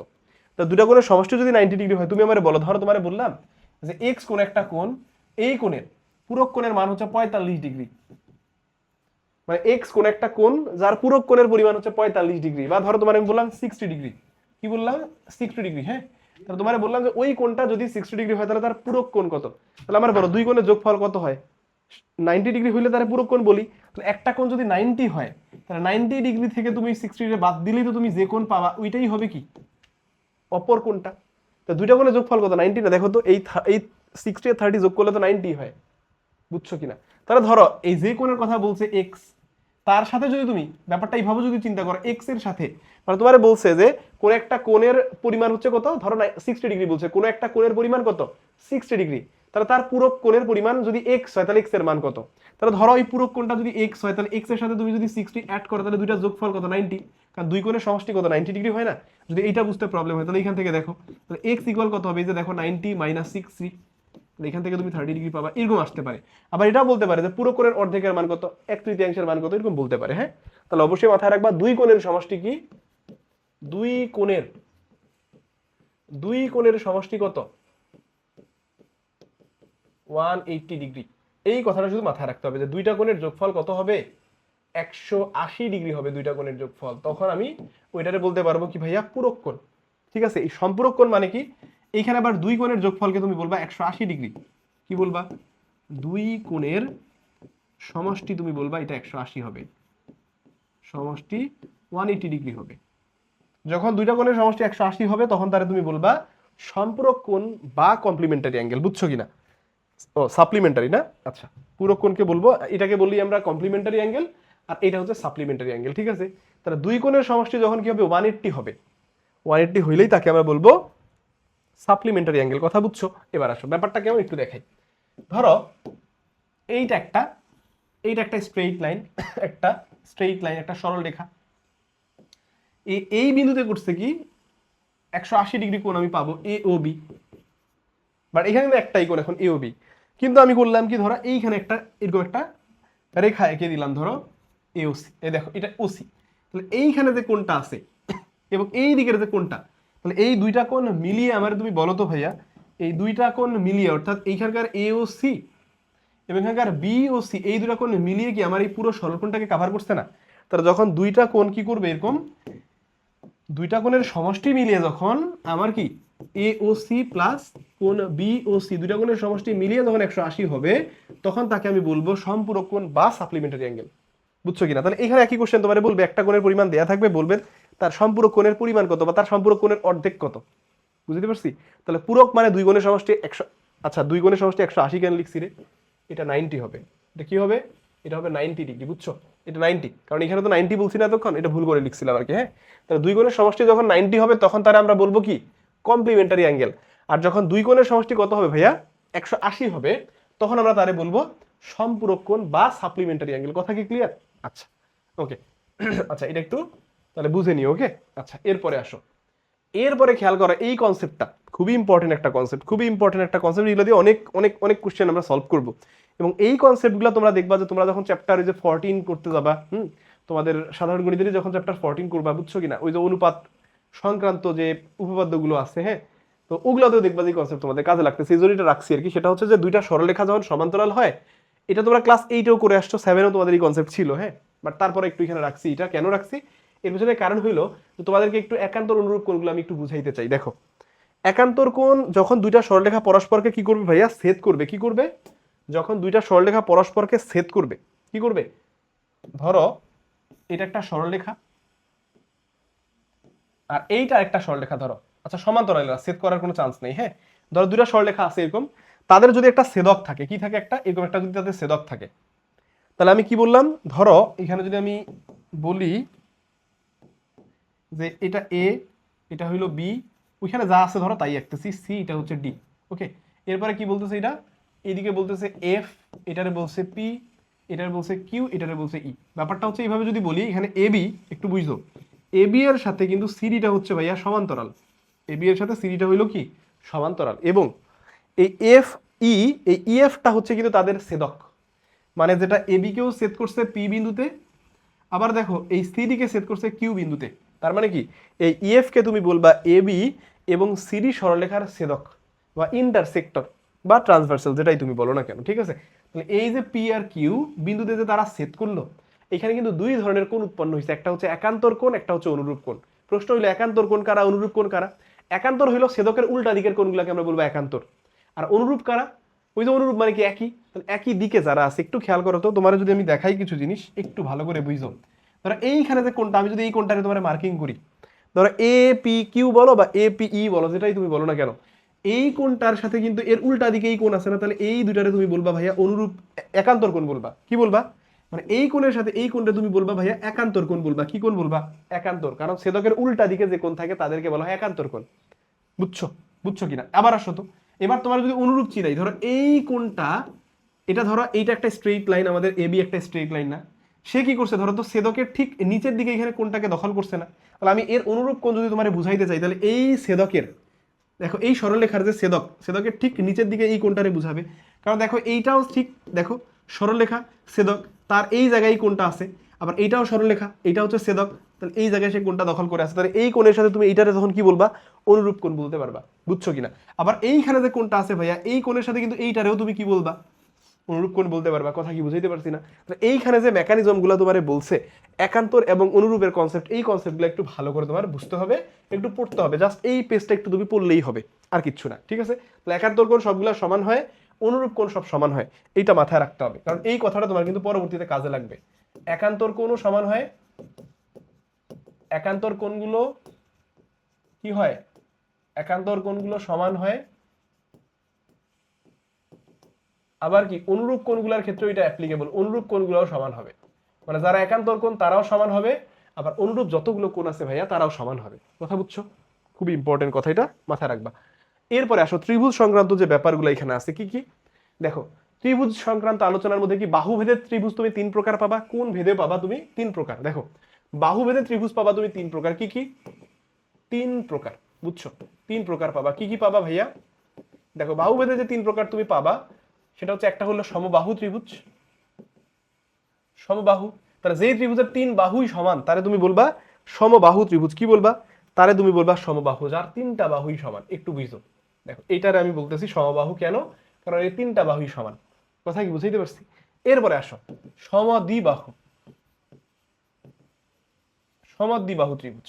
সমদ্বিবাহু ত্রিভুজ মানে কি? এর দুইটা বাহু তুমি সমান পাবা। কি পাবা? দুইটা বাহু পাবা সমান। একটু খেয়াল করো তো, দেখো তো এই দুই বাহুরে সমান লাগে, এইটারে অসমান লাগে না? আচ্ছা, আরেকটা তুমি পাবা ভাইয়া বিষম বাহু ত্রিভুজ। কি পাবা? বিষম বাহু ত্রিভুজ। বিষম বাহু, বিষম বাহু মানে কি? এর একটা বাহুর সাথে আরেকটা বাহু সমান না। বুঝছো কিনা? তিন বাহু তিন রকম। কথা কি বুঝাইতে পারছি? তিনটা বাহু কি তিন রকম। ধরো এটা একরকম, ওকে, তারপরে ধরো এইটা একটা বাহু দিলাম। আচ্ছা, অনেকে আবার মনে করে যে বিষমবাহু মানেই কি তোমার হচ্ছে কি, মানে বিষমবাহু ত্রিভুজ মানে কি আসলে, বিষমবাহু ত্রিভুজ মানে কি স্থূলকোণী ত্রিভুজ? অনেকে এটা ফিল করে, বাট না, নাও তো হইতে পারে। ঠিক আছে? এই যে দেখো তিন বাহু কিন্তু তিন রকম, কোনো বাহুর সাথে কোনো বাহুর মিল নাই। একটু দেখো তো, দেখে বোঝা যাচ্ছে না এটা একটু বেশি বড় লাগে? হ্যাঁ, এই তো। তাহলে এইটা তুমি বলবা বিষমবাহু ত্রিভুজ, যার তিন বাহুর সাথে ধরো এইটা একরকম, এইটা একরকম, এইটা আবার আরেক রকম, মানে তিন বাহু তিন রকম, কোনো মিল নেই কারোর সাথে। হ্যাঁ, আচ্ছা, আর কোন ভেদে হচ্ছে তিন প্রকার? বুঝছো? তিন প্রকার কি কি? স্থূলকোণী, দেখো তাহলে প্রথমটা, আচ্ছা সমকোণী থেকেই শুরু করি। হ্যাঁ, প্রথমটা হলো সমকোণী ত্রিভুজ, অর্থাৎ যার একটা কোণ 90 ডিগ্রি, যেই ত্রিভুজের তারে আমরা সমকোণী ত্রিভুজ বলি। হ্যাঁ, তাহলে দেখো এই কথাগুলো তোমরা 8 পর্যন্ত পড়ে আসলেও ভাইয়া একটু জাস্ট রিভিশন করাই দিচ্ছি। তাহলে সমকোণী মানে যার একটা কোণ 90 ডিগ্রি, তারে বলবো আমরা সমকোণী ত্রিভুজ। এরপরে কি বলবো ভাইয়া? সূক্ষ্মকোণী ত্রিভুজ। ধরো একটু আগে যদি স্থূলকোণীর কথাটা বলছিলাম, এই জন্য স্থূলকোণীটা আগে আসছে। দেখো স্থূলকোণী ত্রিভুজ কিভাবে চিনবা? স্থূলকোণী ত্রিভুজ চেনার ওয়ে হইলো, একটা কোণ অবশ্যই 90 থেকে বড় হবে। কি হবে? একটা কোণ অবশ্যই 90 থেকে বড় হবে। এই যে দেখো এইটারে তুমি বলবা স্থূলকোণী ত্রিভুজ, যেখানে এই কোণটা 90 থেকে বড় না, এটার বলবা। আচ্ছা, আমি স্থূলকোণী লিখে ফেলছি না? আচ্ছা, এটারে তাহলে একটা কাজ করো তো, স্থূলকোণী লিখো, সূক্ষ্মকোণী না স্থূলকোণী। হ্যাঁ, তাহলে যেই ত্রিভুজের একটা কোণ 90 থেকে বড় তারে আমরা বলবো স্থূলকোণী। যেহেতু স্থূলকোণী ত্রিভুজ এঁকে ফেলছি এই জন্য আগে স্থূলকোণীটা লিখলাম। এরপরে আসো ভাইয়া সূক্ষ্মকোণী। বুঝছো? এরপরে কি? সূক্ষ্মকোণী ত্রিভুজ। তাহলে সূক্ষ্মকোণী ত্রিভুজ মানে কি? যেই ত্রিভুজের প্রত্যেকটা কোণ 90 থেকে ছোট, এই যে এটা একটা সূক্ষ্মকোণী ত্রিভুজ, যার প্রত্যেকটা কোণ দেখবা তুমি 90 থেকে ছোট, তারে আমরা বলবো কি? সূক্ষ্মকোণী ত্রিভুজ। তাহলে এই হচ্ছে টোটাল বাহু এন্ড কোণ ভেদে আমাদের 3 প্রকারের ত্রিভুজ। এই জিনিসগুলো নিয়ে আমাদের অনেক আলোচনা হবে। তাহলে বাহু ভেদে হচ্ছে সমবাহু, সমদ্বিবাহু, বিষমবাহু। সমবাহু তিন বাহু সমান, সমদ্বিবাহু হচ্ছে দুই বাহু সমান। একটু মাথায় রেখো, এই বাহু সমান থাকলে একটা কোণের মেকানিজম আসে, এটা আমরা পরে দেখবো, সমস্যা নেই। এরপরে আসো, তারপরে কি? বিষমবাহু মানে এক বাহুর সাথে আরেক বাহু কোনোদিনও মিলবে না। তিন বাহু তিন রকম। বুঝছো কিনা? উত্তর মেরু, দক্ষিণ মেরু, এরপর কি বিষুব অঞ্চল, তিনজন তিন রকম আর কি। কোন ভেদে তিন প্রকার? সমকোণী, যার একটা কোণ 90 ডিগ্রি, স্থূলকোণী হচ্ছে কি, যে ত্রিভুজের একটা কোণ 90 থেকে বড় তাকে বলি স্থূলকোণী, আর সূক্ষ্মকোণী কাকে বলবো, যার প্রত্যেকটা কোণ 90 থেকে ছোট। বুঝছো কিনা? তো এই হচ্ছে আমাদের মোটামুটি তোমার হচ্ছে ত্রিভুজ সংক্রান্ত যে আলোচনাগুলো। ওকে, আচ্ছা আচ্ছা, এবার দেখো এখানে যে হেডিংটা দেখতে পাচ্ছ কি, বাহু ও কোণের সর্বসমতা, তাই না? আচ্ছা, আমি এই সর্বসমতা ওয়ার্ডটা তোমাদেরকে একটু এক্সপ্লেইন করি। সর্বসমতা কথার মানে কি, সর্ব মানে কি, সব, ব্যাপারটা একটু বুঝছো, একটু সন্ধি বিচ্ছেদ করো। হ্যাঁ, বাংলায় তো সন্ধি বিচ্ছেদ তোমরা করো, তাই না? এখানে একটু সন্ধি বিচ্ছেদটা করো। ধরো সর্বসমতা, সর্ব মানে সব, সমতা মানে সমান, তার মানে ব্যাপারটা দাঁড়াচ্ছে সব দিক থেকে সমান। হ্যাঁ, তবে বিষয়টা একটু যদি এটা আমরা বুঝি তাহলে আমাদের কি হবে, ত্রিভুজের সর্বসমতা বোঝা জিনিসটা আরো সহজ হবে। হ্যাঁ, বা কনগ্রুয়েন্স। হ্যাঁ, দেখো এটার ইংলিশ টার্মটা একটু চাইলে জেনে রাখতে পারো, কনগ্রুয়েন্স। ওকে, আচ্ছা এবার আসো, তাহলে এখানে তোমারে বলছে বাহু ও কোণের সর্বসমতা। আচ্ছা, আমরা একদম শুরুতে জেনে আসছিলাম, তাই না, যে কোণ কিভাবে তৈরি হইতে পারে। আমরা বলছিলাম যে দুইটা সরলরেখা, দেখো দুইটা সরলরেখা যখন কি করবে, একটা বিন্দুতে এসে মিলিত হবে, তখন ওইখানে একটা কোণ তৈরি হয়, তাই না? ধরো ব্যাপারটা এইভাবে যদি বলি, এই যে, তার মানে তুমি বলতে পারো যে এইখানে একটা কোণ তৈরি হয়েছে। ওকে, তার মানে এই কোণটাকে তুমি কি বলবা, ধরো এটা এ ও বি যদি তুমি বলো, তাহলে এ ও বি কোণ। এখন এই কোণটার অনুরূপ একটা কোণ যদি আমি পাশে আরো আঁকতে পারি, ধরো কথার কথা বলতেছি, এই কোণটা আমার হইলো কত, 30 ডিগ্রি। কি 30 ডিগ্রি। এখন আমি কি করলাম, পাশে ধরো আমি আরেকটা কোণ আঁকলাম, কি করলাম, পাশে আমি আরেকটা কোণ আঁকলাম, এবং এই কোণটার ভ্যালু আমি বললাম 30 ডিগ্রি। বুঝছো? এবং এমন ভাবে একটু ড্র করি যেন অ্যাকচুয়ালি দেখতে একই রকম মনে হয়। হ্যাঁ, দেখো তাহলে আমি বললাম এই কোণটা হইলো আমার 30 ডিগ্রি। কত ডিগ্রি? 30 ডিগ্রি। এটাকে ধরো আমি বললাম পি ও আর। বুঝছো কিনা? দুটো কোণ কি সমান না? তো যেহেতু সমান এবং একই রকম দেখতে, মানে ব্যাপারটা হচ্ছে কেমন, এইটা একটার কপি। ব্যাপারটা হচ্ছে তোমার যদি বলি, ধরো এইটা, এই পার্সনটারে তুমি একটু চিন্তা করো তো, এটা হচ্ছে সাদ ভাইয়া। হ্যাঁ, মানে আমি, বুঝছো কিনা, এটা হচ্ছে সাদ ভাইয়া।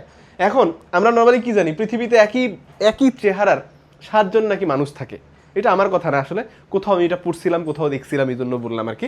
তো একই চেহারার যদি 7 জন মানুষ থাকে, ধরো আমার মতো পাশে একজন মানুষও যদি থাকে, তাহলে তোমরা তখন কনফিউজ হয়ে যাবে না যে অ্যাকচুয়ালি কোনটা আসলে আমাদের সাদ ভাইয়া, তাই না? মানে সাদ ভাইয়া, এটাও সাদ ভাইয়া, এটা অরিজিনালি সাদ ভাইয়া। বুঝছো? এটা অরিজিনালি হচ্ছে ধরো সাদ ভাইয়া, বাট এটা অরিজিনাল সাদ ভাইয়া না, কিন্তু চেহারা দেখতে একই রকম। তো তোমাদের সামনে যখন দুইজন, ধরো আমার যদি টুইন করে একজন ভাই থাকতো, তাহলে আমরা যদি দুইজন পাশে দাঁড়াইতাম, তাহলে তো তোমরা আসলে আমাদেরকে কি আইডেন্টিফাই করতে পারতাম না যে কে অরিজিনাল অ্যান্ড কে ডুপ্লিকেট, মানে কে অরিজিনালি সাদ ভাইয়া, তাই না? ব্যাপারটা হচ্ছে এরকমই যে এইখানে এ ও বি এবং পি ও আর এমন ধরনের কোণ যে এরা সব দিক থেকে সমান। বুঝছো কিনা? মানে একজন জাস্ট আরেকজনের কপি। বুঝছো? এই জিনিসটা হচ্ছে সর্বসমতার কনসেপ্ট। হ্যাঁ, আচ্ছা এরপরে বলছে কি, আচ্ছা বাহুর ব্যাপারেও বলছে এখানে। ধরো তাহলে কোণের সর্বসমতা জিনিসটা বুঝাইতে পারছি না, তাহলে বাহু ব্যাপারটা কেমন, ধরো বাহু তো ত্রিভুজের থাকে, তাই না? তাহলে ত্রিভুজের যদি তোমার আমি বলি, এটা যদি আমরা একটু পরে আলোচনা করব, ধরো কথার কথা তোমার আমি বলছি যে এইখানে একটা আমি ত্রিভুজ দিলাম, এখানে একটা ত্রিভুজ আঁকলাম, এবং এর একটা আমি কপি এইদিকে দিলাম। বুঝছো? বিষয়টা বুঝো। তার মানে এই ত্রিভুজটাকে যদি আমি বলি এক্স ওয়াই জেড, আর এইটাকে যদি আমি বলি এ বি সি, তুমি একটু ভালো করে দেখো তো ভাইয়া, এখানকার এই এক্স ওয়াই এর সাথে কিন্তু এ বিটা ইকুয়াল বা একই রকম দেখতে। এবার ওয়াই জেড এর কথা যদি বলি, ওয়াই জেড এর সাথে কিন্তু বিসি আবার একই রকম বা ইকুয়াল। আবার তোমার যদি বলি এই এক্স জেড এর সাথে কিন্তু আমার এসিটা আবার ইকুয়াল বা একই রকম। বুঝছো কিনা? তাহলে এই জিনিসটা, এই কনসেপ্টগুলোই বেসিক্যালি একটু পরে আমার ইউজ হবে সর্বসমতার কনসেপ্টের ক্ষেত্রে, অর্থাৎ ত্রিভুজের সর্বসমতা। এই দেখো কনগ্রুয়েন্স অফ ট্রায়াঙ্গেলস বা ত্রিভুজের সর্বসমতা, ব্যাপারটা কি এবার আসো। এবার তোমাকে জিনিসটা বোঝানো আমার সহজ হবে, মানে তুলনামূলকভাবে আমি সহজে তোমার এই জিনিসটা বুঝাইতে পারবো। এটা একটা ত্রিভুজ না, এই যে পাশে আমি একটা ত্রিভুজ আঁকছি, এবং আমি কি করছি, এই ত্রিভুজটার একটা কপি জাস্ট আমি পাশে আঁকছি। ওকে, ধরো এই ত্রিভুজটাকে আমি নাম দিলাম কি এবিসি। বুঝছো? এটা হচ্ছে এবিসি, আর এইটাকে ধরো আমি নাম দিলাম পি কিউ আর। ওকে, আচ্ছা এখন এই যে ত্রিভুজের সর্বসমতা বলতেছি না, অর্থাৎ ব্যাপারটা কি, আমি যদি বলি এই এ বি সি এর সাথে এই পি কিউ আর এই দুইজন সর্বসম, এর মানে এরা সব দিক থেকে সমান, সব দিক থেকে সমান। প্রশ্ন হইল যে একটা ত্রিভুজের সাথে আরেকটা ত্রিভুজের সর্বসমতা এটা 4টা ভাবে হইতে পারে, 4 ওয়েতে হইতে পারে। হ্যাঁ, আচ্ছা এই সর্বসমতার কিন্তু একটা চিহ্ন আছে। বুঝছো? ব্যাপারটা কি, ধরো এই যে ইকুয়াল সাইন না, ইকুয়াল সাইনের উপরে এইরকম একটা চিহ্ন থাকে, এইটা হচ্ছে সর্বসমতার চিহ্ন। হ্যাঁ, বইয়ে বের করলেই দেখবা যে এরকম একটা চিহ্ন আছে, যেই চিহ্নটাকে সর্বসমতার চিহ্ন হিসেবে আমরা পড়বো, আমরা ব্যবহার করবো। কথা কি বুঝাইতে পারছি? আমরা কি হিসেবে ব্যবহার করবো বলো তো? সর্বসমতার চিহ্ন হিসেবে ব্যবহার করবো এটাকে। হ্যাঁ, আচ্ছা এটা একটু মাথায় রেখো। এবার আসো, তাহলে এই যে দেখো এবিসি এবং পি কিউ আর, যে আমি এখানে দুটা ত্রিভুজ আঁকছি, এই দুটা ত্রিভুজকে আমি সর্বসমতা কখন বলবো বা সর্বসম বলবো কখন, মানে সব দিক থেকে সর্বসম কথাটার মানে একটু আগে বলছি যে সব দিক থেকে সমান। তাহলে এই ত্রিভুজের সাথে এই ত্রিভুজ সর্বসম হবে 4টা ভাবে বা 4 ওয়েতে হইতে পারে। কিভাবে হইতে পারে আসো একটু আমরা ওয়েগুলো একটু দেখি তো, কি কি ওয়েতে হইতে পারে। প্রথম যদি ওয়ের কথা বলি, 1 নাম্বার ওয়ে, 1 নাম্বার ওয়ে হইলো যে এস এস এস, এর মানে কি, এস মানে হচ্ছে সাইড, এস মানে কি সাইড বা বাহু, সাইড বা বাহু বলতে পারবা এস মানে। বুঝছো? তার মানে দাঁড়াচ্ছে কি এস এস এস মানে কি, 3টা এস মানে 3টা সাইডকে বোঝাচ্ছে, অর্থাৎ এই ত্রিভুজের যদি তিনটা বাহুর সাথে এই ত্রিভুজের তিনটা বাহু ইকুয়াল হয়ে যায়, ব্যাপারটা কেমন একটু বুঝাই, ব্যাপারটা কেমন একটু ভালো করে বোঝার চেষ্টা করো। হ্যাঁ, ধরো আমি তোমারে বললাম এই এবি বাহুর সাথে এখানকার পিকিউ বাহুটা ইকুয়াল, আমি যদি প্রমাণ করতে পারি। আবার ধরো এই বিসি বাহুর সাথে যদি আমি এই কিউআর বাহুকে ইকুয়াল প্রমাণ করতে পারি। আবার কি, আবার ধরো এই এসি বাহুর সাথে যদি আমি এই পিআর বাহুকে ইকুয়াল প্রমাণ করতে পারি, তাহলে কি এই ত্রিভুজের তিন বাহুর সাথে তিন বাহু কি সমান হইল না? মানে সমান কথার মানে এই তিন বাহুর সাথে তিন বাহু সমান মানে এরা সর্বসম। বুঝতে পারছি? আচ্ছা, যদি বুঝো এর পরেরটাতে আসো, এর পরেরটা একটু আমরা দেখি। হ্যাঁ দেখো, এবার দেখো তাহলে সেকেন্ড যে পয়েন্টটা, সেকেন্ড পয়েন্টটা কি? সেকেন্ড পয়েন্টটা হইল এস এ এস, অর্থাৎ দুইটা এস আছে মানে দুইটা সাইড, এ মানে হচ্ছে অ্যাঙ্গেল। বুঝছো ব্যাপারটা ভাইয়া? এ মানে হইল অ্যাঙ্গেল, এ মানে কি অ্যাঙ্গেল মানে কি কোণ, বুঝছো? অ্যাঙ্গেল মানে কি কোণ। হ্যাঁ, তার মানে এখানে বোঝাচ্ছে কি দুইটা এস একটা এ, তার মানে দুইটা সাইড একটা কোণ। অর্থাৎ আমাদের এই ত্রিভুজের অর্থাৎ এ বি সি এর সাথে যদি পি কিউ আর এর এই কন্ডিশনটা আমরা যদি দেখি, তাহলে দুইটা এস একটা এ মানে কি, যদি এই ত্রিভুজের দুই সাইডের সাথে দুইটা সাইড ইকুয়াল হয় এবং এর যে কোনো একটা কোণের সাথে এই ত্রিভুজের একটা কোণ ইকুয়াল হয়, তবেই দুটো ত্রিভুজ সর্বসম বলতে পারবো, মানে সব দিক থেকে সমান। আসলে ব্যাপারটা কেমন? তাহলে আমি ধরা প্রমাণ করলাম কোনোভাবে যে এ বি এর সাথে এর ধরো পি কিউটা ইকুয়াল, এটা ধরো আমি কোনোভাবে প্রমাণ করতে পারছি। আবার আমি প্রমাণ করলাম যে বিসি এর সাথে এর কি কিউ আরটা ইকুয়াল, তাহলে দুইটা সাইড ইকুয়াল হইলো। অবশ্যই একটা কোণও থাকতে হবে, অর্থাৎ ধরো এই বি কোণের সাথে তখন আমি ধরো এই কিউ কোণটা ইকুয়াল প্রমাণ করলাম। বুঝছো? তাহলে দুইটা সাইডের সাথে, ব্যাপারটা বুঝো তো, দুইটা সাইডের সাথে দুইটা কোণ কি ইকুয়াল প্রমাণ করলাম না? অর্থাৎ এই ত্রিভুজের দুইটা সাইডের সাথে এদের একটা করে কোণ, অর্থাৎ এই কোণ বি এর সাথে কোণ কিউ কে ইকুয়াল আমরা প্রমাণ করছি। দুইটা সাইড কি কি ছিল? এ বি এর সাথে ধরো পি কিউ, আবার বিসি এর সাথে ধরো কিউ আর কে আমরা ইকুয়াল প্রমাণ করছি বা করব, ধরো যদি করতে পারি। এবং একই সাথে যদি একটা কোণ অর্থাৎ এই বি এর সাথে যদি কিউ কে ইকুয়াল করতে পারি, মানে বি এর সাথে যে কিউ কে ইকুয়াল করতে হবে এটার কোনো বাধা ধরা নিয়ম নাই। তুমি কি করতে পারো? এর সাথে তুমি পি কে ইকুয়াল করতে পারো বা সি এর সাথে তুমি আর কে ইকুয়াল করতে পারো। তার মানে কি দাঁড়ালো? যে কোনো একটা কোণ যদি তুমি এখানে ইকুয়াল করে ফেলতে পারো, তাহলে কিন্তু তুমি দুইটা ত্রিভুজকে কি বলতে পারবা? সর্বসম বলতে পারবা। কথা কি বুঝাইতে পারছি না? আচ্ছা, এবার আসো থার্ড নাম্বার যে পয়েন্টটা, তাহলে এই দুইটা কেস কিন্তু গেল। এরপরে আসো থার্ড নাম্বারের যে পয়েন্টটা, থার্ড নাম্বারের পয়েন্ট কি দেখো। থার্ড নাম্বারের পয়েন্টটা একটু আমরা দেখি। লাল কালার তো আসলে দেখা যায় না, না কম দেখা যায় একটু। হ্যাঁ আচ্ছা, কিন্তু লাল কালারকে আমরা অ্যাভয়েড করি। দেখো আচ্ছা, এরপরে কি? এর পরের পয়েন্ট হলো এ এস এ, অর্থাৎ দুইটা অ্যাঙ্গেলের সাথে যদি একটা সাইডকে তুমি ইকুয়াল প্রমাণ করতে পারো, দুইটা অ্যাঙ্গেল, তারপরে ধরো ব্যাপারটা কি, এবার বি কোণের সাথে ধরো তুমি এই কিউ কোণকে ইকুয়াল প্রমাণ করছো, আবার ধরো এই সি কোণের সাথে তুমি ধরো আর কোণকে ইকুয়াল প্রমাণ করছো, তাহলে দুইটা কোণ কিন্তু ইকুয়াল হয়ে গেল, কারণ এই যে দুইটা এ না। আর একটা সাইড অর্থাৎ ধরো এ বি এর সাথে তুমি কোনো কারণে এই পি কিউকে ইকুয়াল করে ফেলতে পারছো। মানে আমি ফর এক্সাম্পল বললাম, অন্য সাইডও তো ইকুয়াল হইতে পারে, অন্য কোনো ইকুয়াল হইতে পারে, বাট মেইন কথা হইলো যে একটা ত্রিভুজের দুই কোণের সাথে একটা বাহু, অর্থাৎ এই ত্রিভুজের দুই কোণ এর দুই কোণের সাথে সমান হইতে হবে, এই ত্রিভুজের এক বাহুর সাথে এই ত্রিভুজের যে কোনো এক বাহু ইকুয়াল হইতে হবে, তবে আমি এই দুইটারে সর্বসম বলতে পারবো। ঠিক আছে, মানে এগুলো হচ্ছে মিনিমাম ক্রাইটেরিয়া সর্বসম হওয়ার। এন্ড 4 নাম্বার পয়েন্টটা হইলো সমকোণী ত্রিভুজের জন্য। কার জন্য? সমকোণী ত্রিভুজের জন্য। এটা শুধু সমকোণী ত্রিভুজের জন্য অ্যাপ্লিকেবল। সমকোণী ত্রিভুজে, সমকোণী ত্রিভুজের জন্য একটু বুঝো। যদি ত্রিভুজটা এবার সমকোণী ত্রিভুজ হয়, তাহলে অতিভুজের সাথে অতিভুজ দুইটা সমান হইতে হবে, মানে একটা সমকোণী ত্রিভুজের অতিভুজের সাথে আর একটা সমকোণী ত্রিভুজের অতিভুজ মাস্ট সমান হইতে হবে। ধরো এটা একটা সমকোণী ত্রিভুজ এবং এবং এইটার একটা অনুরূপ সমকোণী ত্রিভুজ আমি এখানেও আঁকলাম। বুঝছো? দেখো তাহলে ধরো এটাকে আমি বললাম কি ডি ই এফ, আর এইটাকে আমি বললাম এক্স ওয়াই জেড, 90 ডিগ্রি করে আছে। ঠিক আছে, তো আমার এখানে অবশ্যই অতিভুজকে ইকুয়াল প্রমাণ করতেই হবে, অর্থাৎ এই ত্রিভুজের অতিভুজের সাথে এর অতিভুজকে ইকুয়াল থাকতে হবে। তাহলে অতিভুজ ও অন্য অন্য এক বাহু সমান হলে, বুঝছো কিনা? তার মানে এই ত্রিভুজের অতিভুজের সাথে একটু যদি তোমার আমি বুঝাই, দেখো একটু যদি ব্যাপারটা একটু দেখো তুমি, তাহলে এর ডিএফ এর সাথে আমার অবশ্যই এই দেখো অতিভুজ কি এখানে এক্স জেড কে ইকুয়াল করতেই হবে, অতিভুজ ইকুয়াল হইতেই হবে মাস্ট। তাহলে অতিভুজকে মাস্ট ইকুয়াল হইতেই হবে। তাহলে অন্য দুই বাহু কি কি? লম্ব আর ভূমি। অর্থাৎ এখানকার আমি যদি বলি এই ডি এর সাথে এক্স ওয়াই কে ইকুয়াল করলেও হবে, অথবা ইএফ এর সাথে আমার ওয়াই জেড কে ইকুয়াল করলে হবে, বাট একটা অতিভুজ মাস্ট, এই অতিভুজটা কিন্তু মাস্ট, অতিভুজকে ইকুয়াল করতেই হবে। তাহলে এই যে 4টা ক্রাইটেরিয়ার কথা বললাম, অর্থাৎ একটা ত্রিভুজের 3 বাহুর সাথে অন্য একটা ত্রিভুজের যদি 3 বাহু ইকুয়াল হয়ে যায় তবে সর্বসম হবে। খুবই ইম্পর্টেন্ট ভাইয়া, এই কনসেপ্টটা শুধুমাত্র এই চ্যাপ্টারে ইউজ হয় ব্যাপারটা এমন না, এটাকে দেখবা যে চ্যাপ্টার 8এও ইউজ হবে। আবার এইখানকার কনসেপ্ট অর্থাৎ যখন আমরা সদৃশ কোণের কনসেপ্ট দেখবো, এখানে কি সর্বসমতা মানে কি সব দিক থেকে সমান না, সব দিক থেকে সমান মানে কি বাহুও সমান কোণও সমান। এই কোণ যখন সমান হবে তখন কিন্তু আবার সদৃশ কোণই বলি। তোমরা যারা সায়েন্সের স্টুডেন্ট তারা চ্যাপ্টার 3 যখন করবা তখন এই সদৃশ কোণের কনসেপ্টটা তোমরা কিন্তু এখানে ব্যবহার করবা, বুঝছো কিনা, চ্যাপ্টার 3-তে। আচ্ছা, তো আপাতত এই চ্যাপ্টারে আমরা যে এই সর্বসম কনসেপ্টটা পড়তেছি এটা সব জায়গায় আমার ব্যবহার হবে, অনেক জায়গায় ব্যবহার হবে। হ্যাঁ, তা দেখো 1 নম্বর ক্রাইটেরিয়া হইলো যে তিনটা সাইডের সাথে, এক ত্রিভুজের 3 সাইডের সাথে একটা 3 সাইড ইকুয়াল হলে সর্বসম। এবার কি এক ত্রিভুজের 2 সাইডের সাথে অন্য ত্রিভুজের 2 সাইড এবং একটা অ্যাঙ্গেলের সাথে যদি কি একটা ত্রিভুজের একটা অ্যাঙ্গেল ইকুয়াল হয় তবে আমরা বলবো সর্বসম। 2 নম্বর সিনারিও গেল। থার্ড কেসটা কি ছিল, দুইটা অ্যাঙ্গেল একটা সাইড, অর্থাৎ দুইটা কোণ, এই ত্রিভুজের 2 কোণের সাথে 2 কোণ ইকুয়াল হবে, এর যে কোনো এক বাহুর সাথে যে কোনো এক বাহু ইকুয়াল হইলে আমি সর্বসম বলবো। And the fourth point is only for the right angle triangle, অর্থাৎ সমকোণী ত্রিভুজের জন্য আমার হচ্ছে 4 নম্বর পয়েন্টটা, বুঝছো কিনা। এই 4 নম্বর পয়েন্টটা কি শুধুমাত্র সমকোণী ত্রিভুজের জন্য, বুঝছো পোলাপান? আচ্ছা, আই উইশ বুঝতে পারছো। এবার আসো একটু পরের পার্টে একটু যাই। দেখো আমরা মোটামুটি ক্লাসের শেষের পার্টে চলে আসছি একদম। দেখো এখানে উপপাদ্য হয়তো তোমরা দেখতে পাচ্ছ একটা উপপাদ্য। তোমার কোশ্চেন আসতে পারে যে ভাইয়া আবার এখানে আবার উপপাদ্য কেন প্রমাণ করবো, বেসিক জিনিস আবার উপপাদ্য কিসের ভাইয়া? এই জিনিসগুলো দেখো তোমরা অনেক আগে পড়ে আসছো, মানে ক্লাস 6 থেকে 8 পর্যন্ত যে উপপাদ্যগুলো তোমরা পড়ে আসছো না, ওই লাইনগুলোকে তোমাদের বেসিক্যালি সূত্র হিসেবে ইউজ করতে হবে, বুঝছো কিনা। মানে সূত্র ব্যাপারটা কেমন আমি তোমার যদি একটু সহজভাবে বলি, ধরো যেমন তোমরা যখন বীজগণিত সলভ করো বা অন্যান্য চ্যাপ্টারের ম্যাথ যখন তোমরা সলভ করো, সূত্র ছাড়া কি ম্যাথ সলভ করা যায়? যায় না কিন্তু।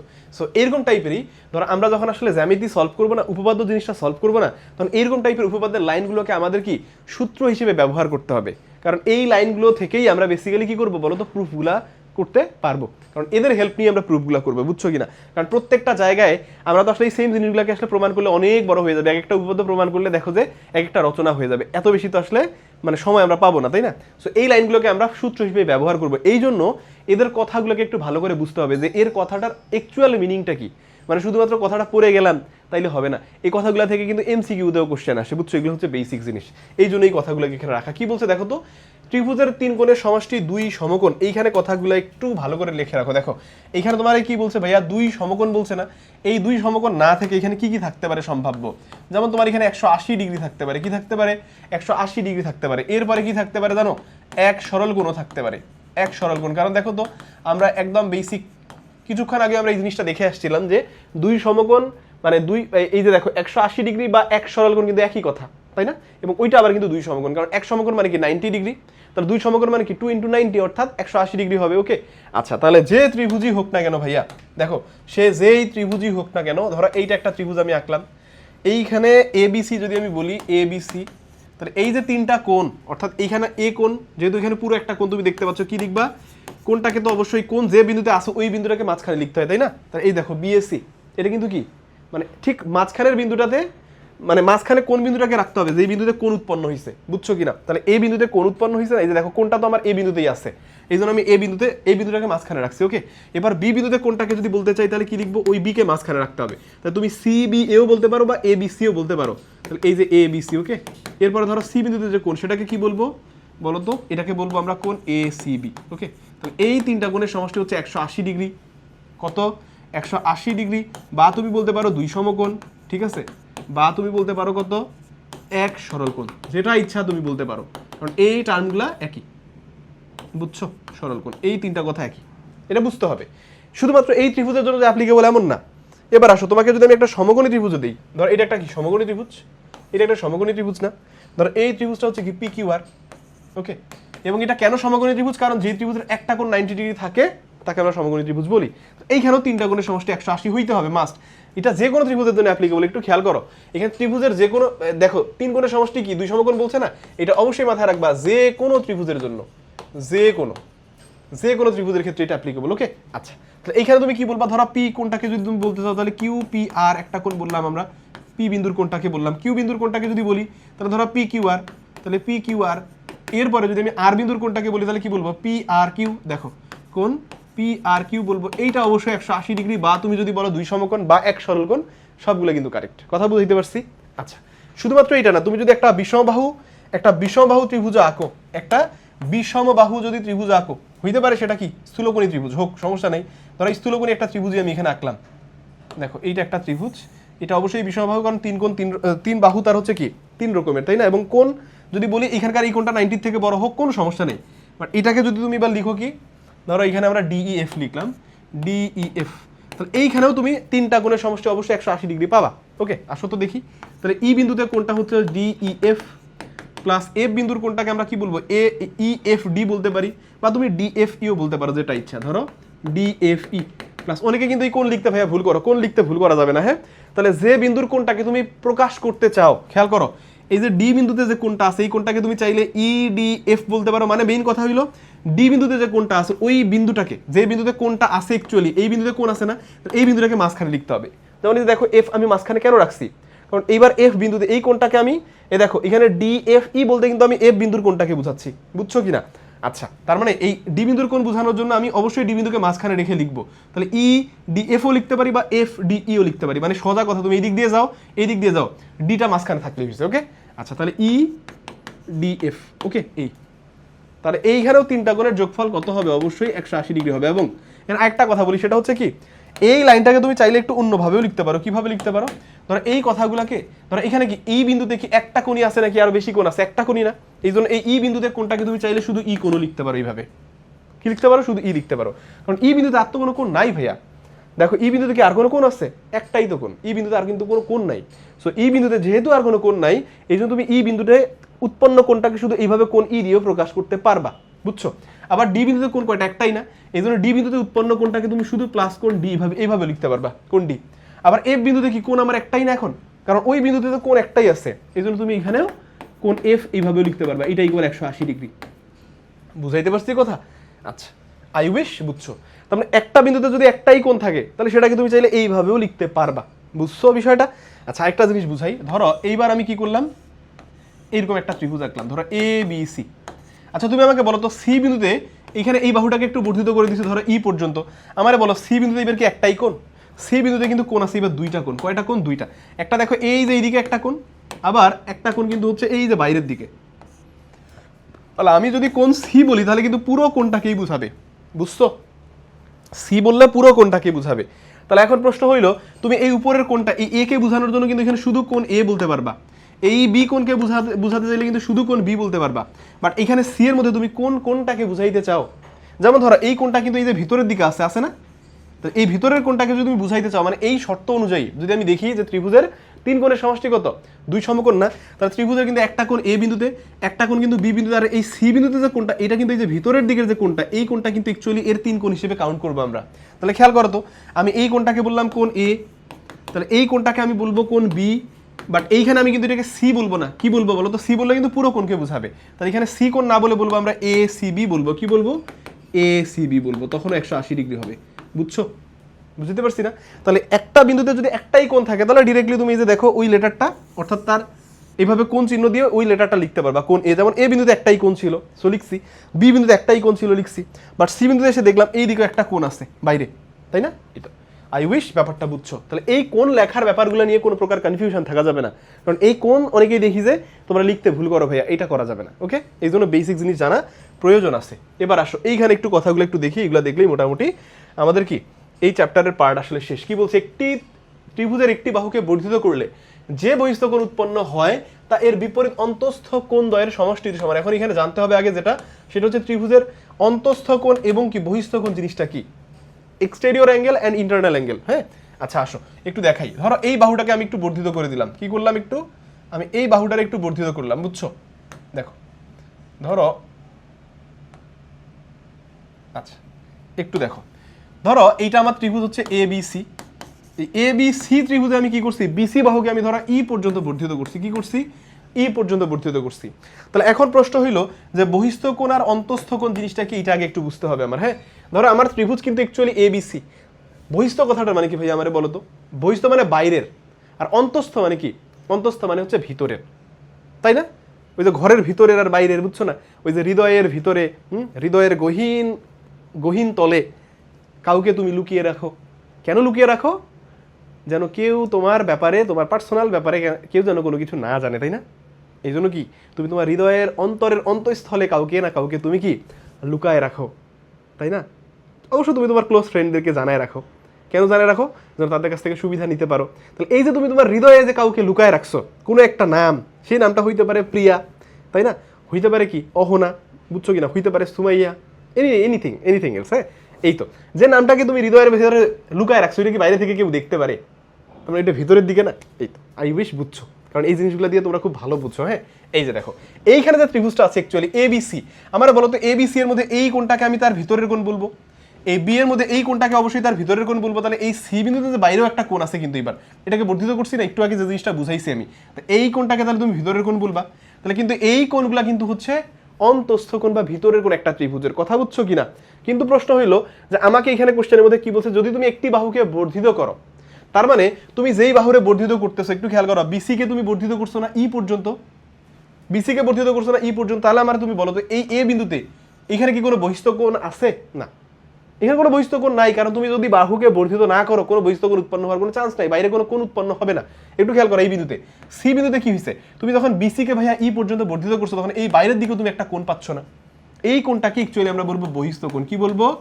এইটাকে আমরা বলবো বহিস্থ কোণ, কারণ বাইরে থেকে তোমাকে দেখে খুবই কি মানে বিমর্ষ লাগছে। কেন বিমর্ষ লাগছে? কারণ তোমার প্রিয়তমা তোমাকে ছাকা দিয়ে বাঁকা করে ফেলেছে, তাই না? এই যে ছাকা দিয়ে বাঁকা করে ফেলেছে জন্য তুমি আসলে কোনো কিছুতে কনসেন্ট্রেট করতে পারতেছো না। তাহলে এই যে দেখো, তখন কিন্তু বাইরে থেকে তোমাকে দেখে বোঝা যাচ্ছে যে তুমি আসলে ভিতর থেকে অনেক কষ্ট পাচ্ছ, পুরে ছাই হয়ে যাচ্ছ, বুঝছো কিনা? কয়লা হয়ে যাচ্ছ তুমি। হ্যাঁ, তো এই যে কয়লা হওয়া, এই যে ভিতর থেকে, এই যে দেখো বাইরে থেকে দেখে যে আসলে অ্যাকচুয়ালি তোমার বোঝা যাচ্ছে, তাহলে এই কোণটা বাইরে, এটা ত্রিভুজের বাইরে, এই জন্য এটা আমরা বলবো বহিস্থ কোণ, বুঝছো? বাইরে, বুঝছো? যেহেতু ত্রিভুজের টোটালি বাইরে, এই জন্য এর আমরা বলবো বহিস্থ কোণ।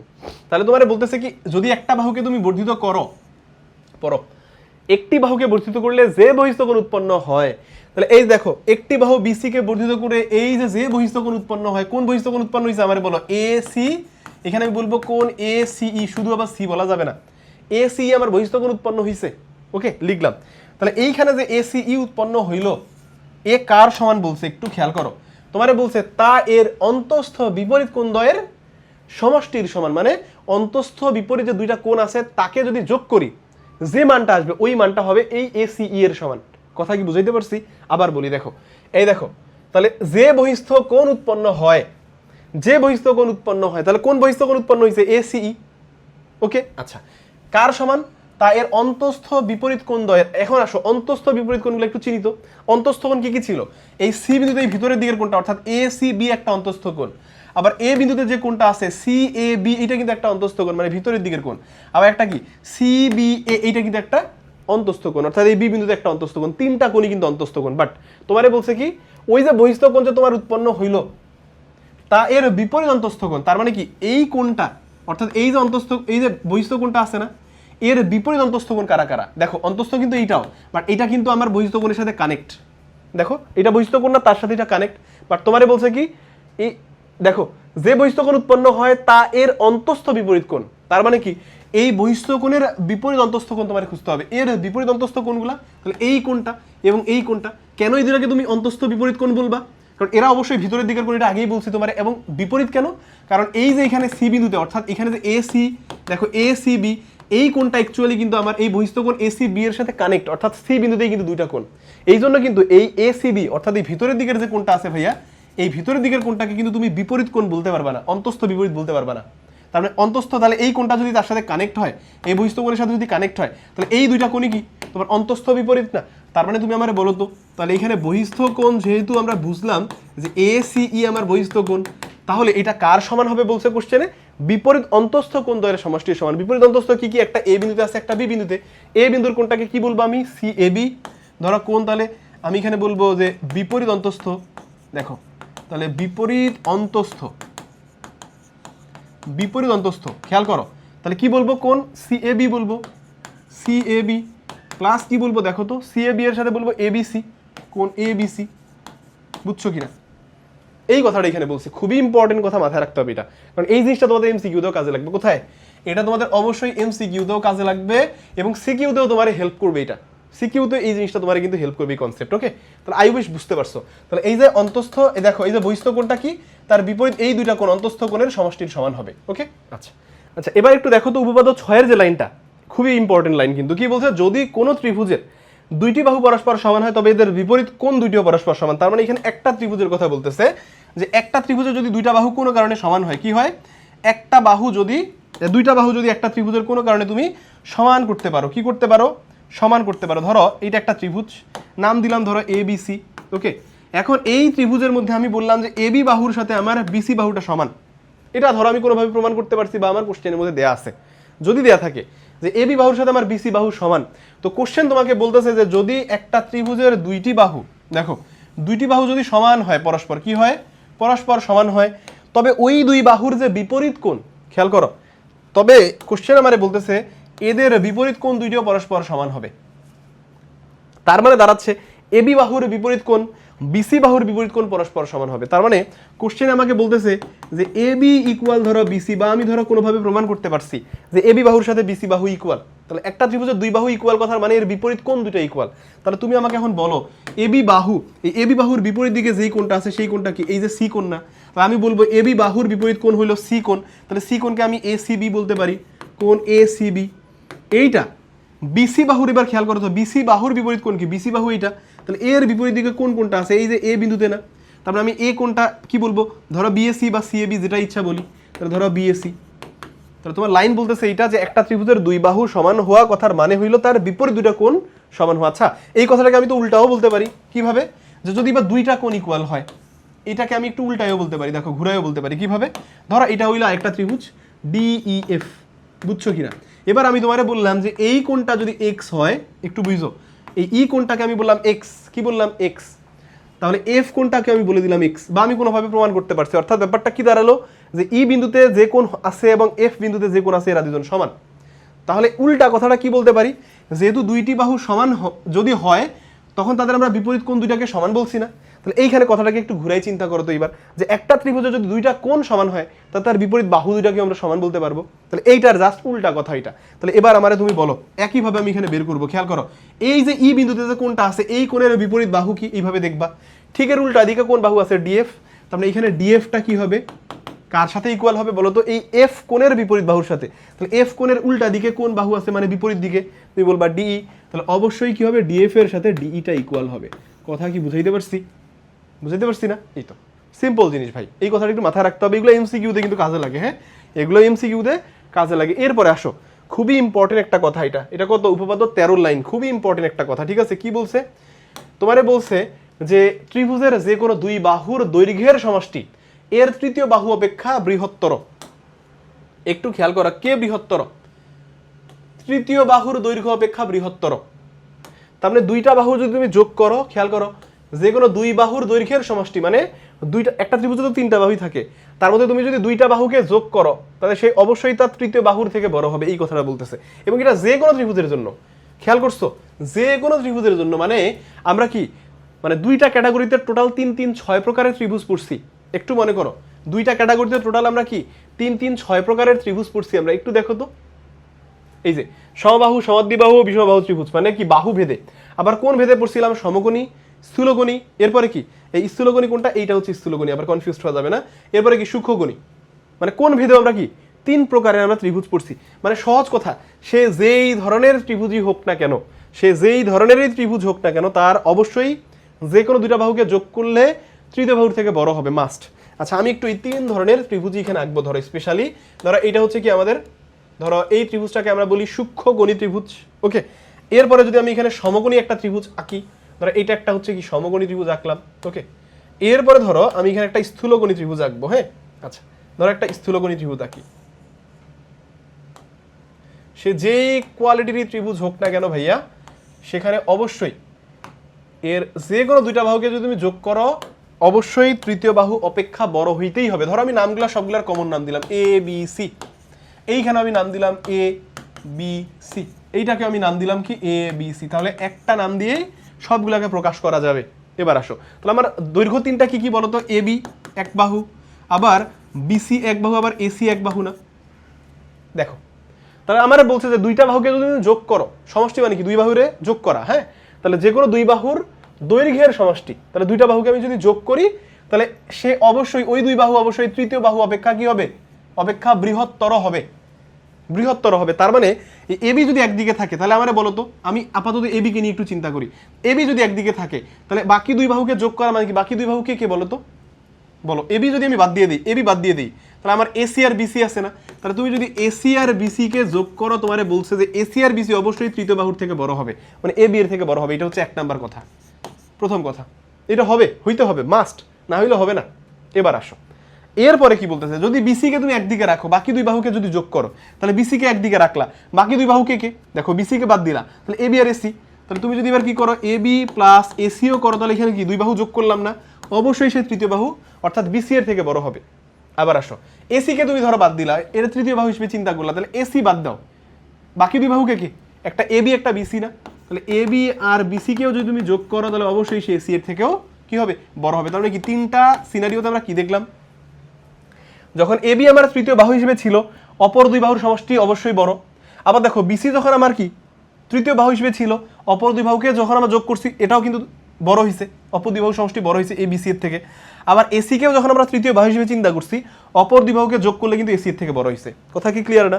তাহলে এটা সকল ত্রিভুজের জন্য অ্যাপ্লিকেবল, মানে শুধুমাত্র সূক্ষ্মকোণী ত্রিভুজ বা শুধুমাত্র সমকোণী ত্রিভুজ বা শুধুমাত্র যে স্থূলকোণী ত্রিভুজের জন্য অ্যাপ্লিকেবল ব্যাপারটা কিন্তু এমন না, এটা যে কোনো ত্রিভুজের জন্য অ্যাপ্লিকেবল। এটা কি যে কোনো ত্রিভুজের জন্য অ্যাপ্লিকেবল, এটা মাথায় রাখতে হবে এই কথাটা, যে কোনো ত্রিভুজের জন্য অ্যাপ্লিকেবল, যে কোনো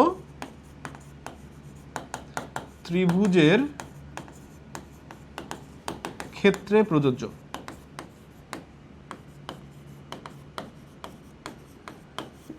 ঠিক আছে বললাম, এই তো এই হচ্ছে আমাদের একদম বেসিক পার্ট। আই উইশ এই বেসিকগুলো দিয়েই তুমি পরের যে আমাদের লেকচার থাকবে, অর্থাৎ যেটা তোমাদের অনুশীলনীর গুরুত্বপূর্ণ যে উপপাদ্যগুলো সলভ করার যে ক্লাসটা থাকবে, এই ক্লাসটা তোমরা খুব ভালো বুঝবা। ওকে, সো সবাই ভালো থাকো, সকলের সুস্বাস্থ্য কামনা করছি। আল্লাহ হাফেজ।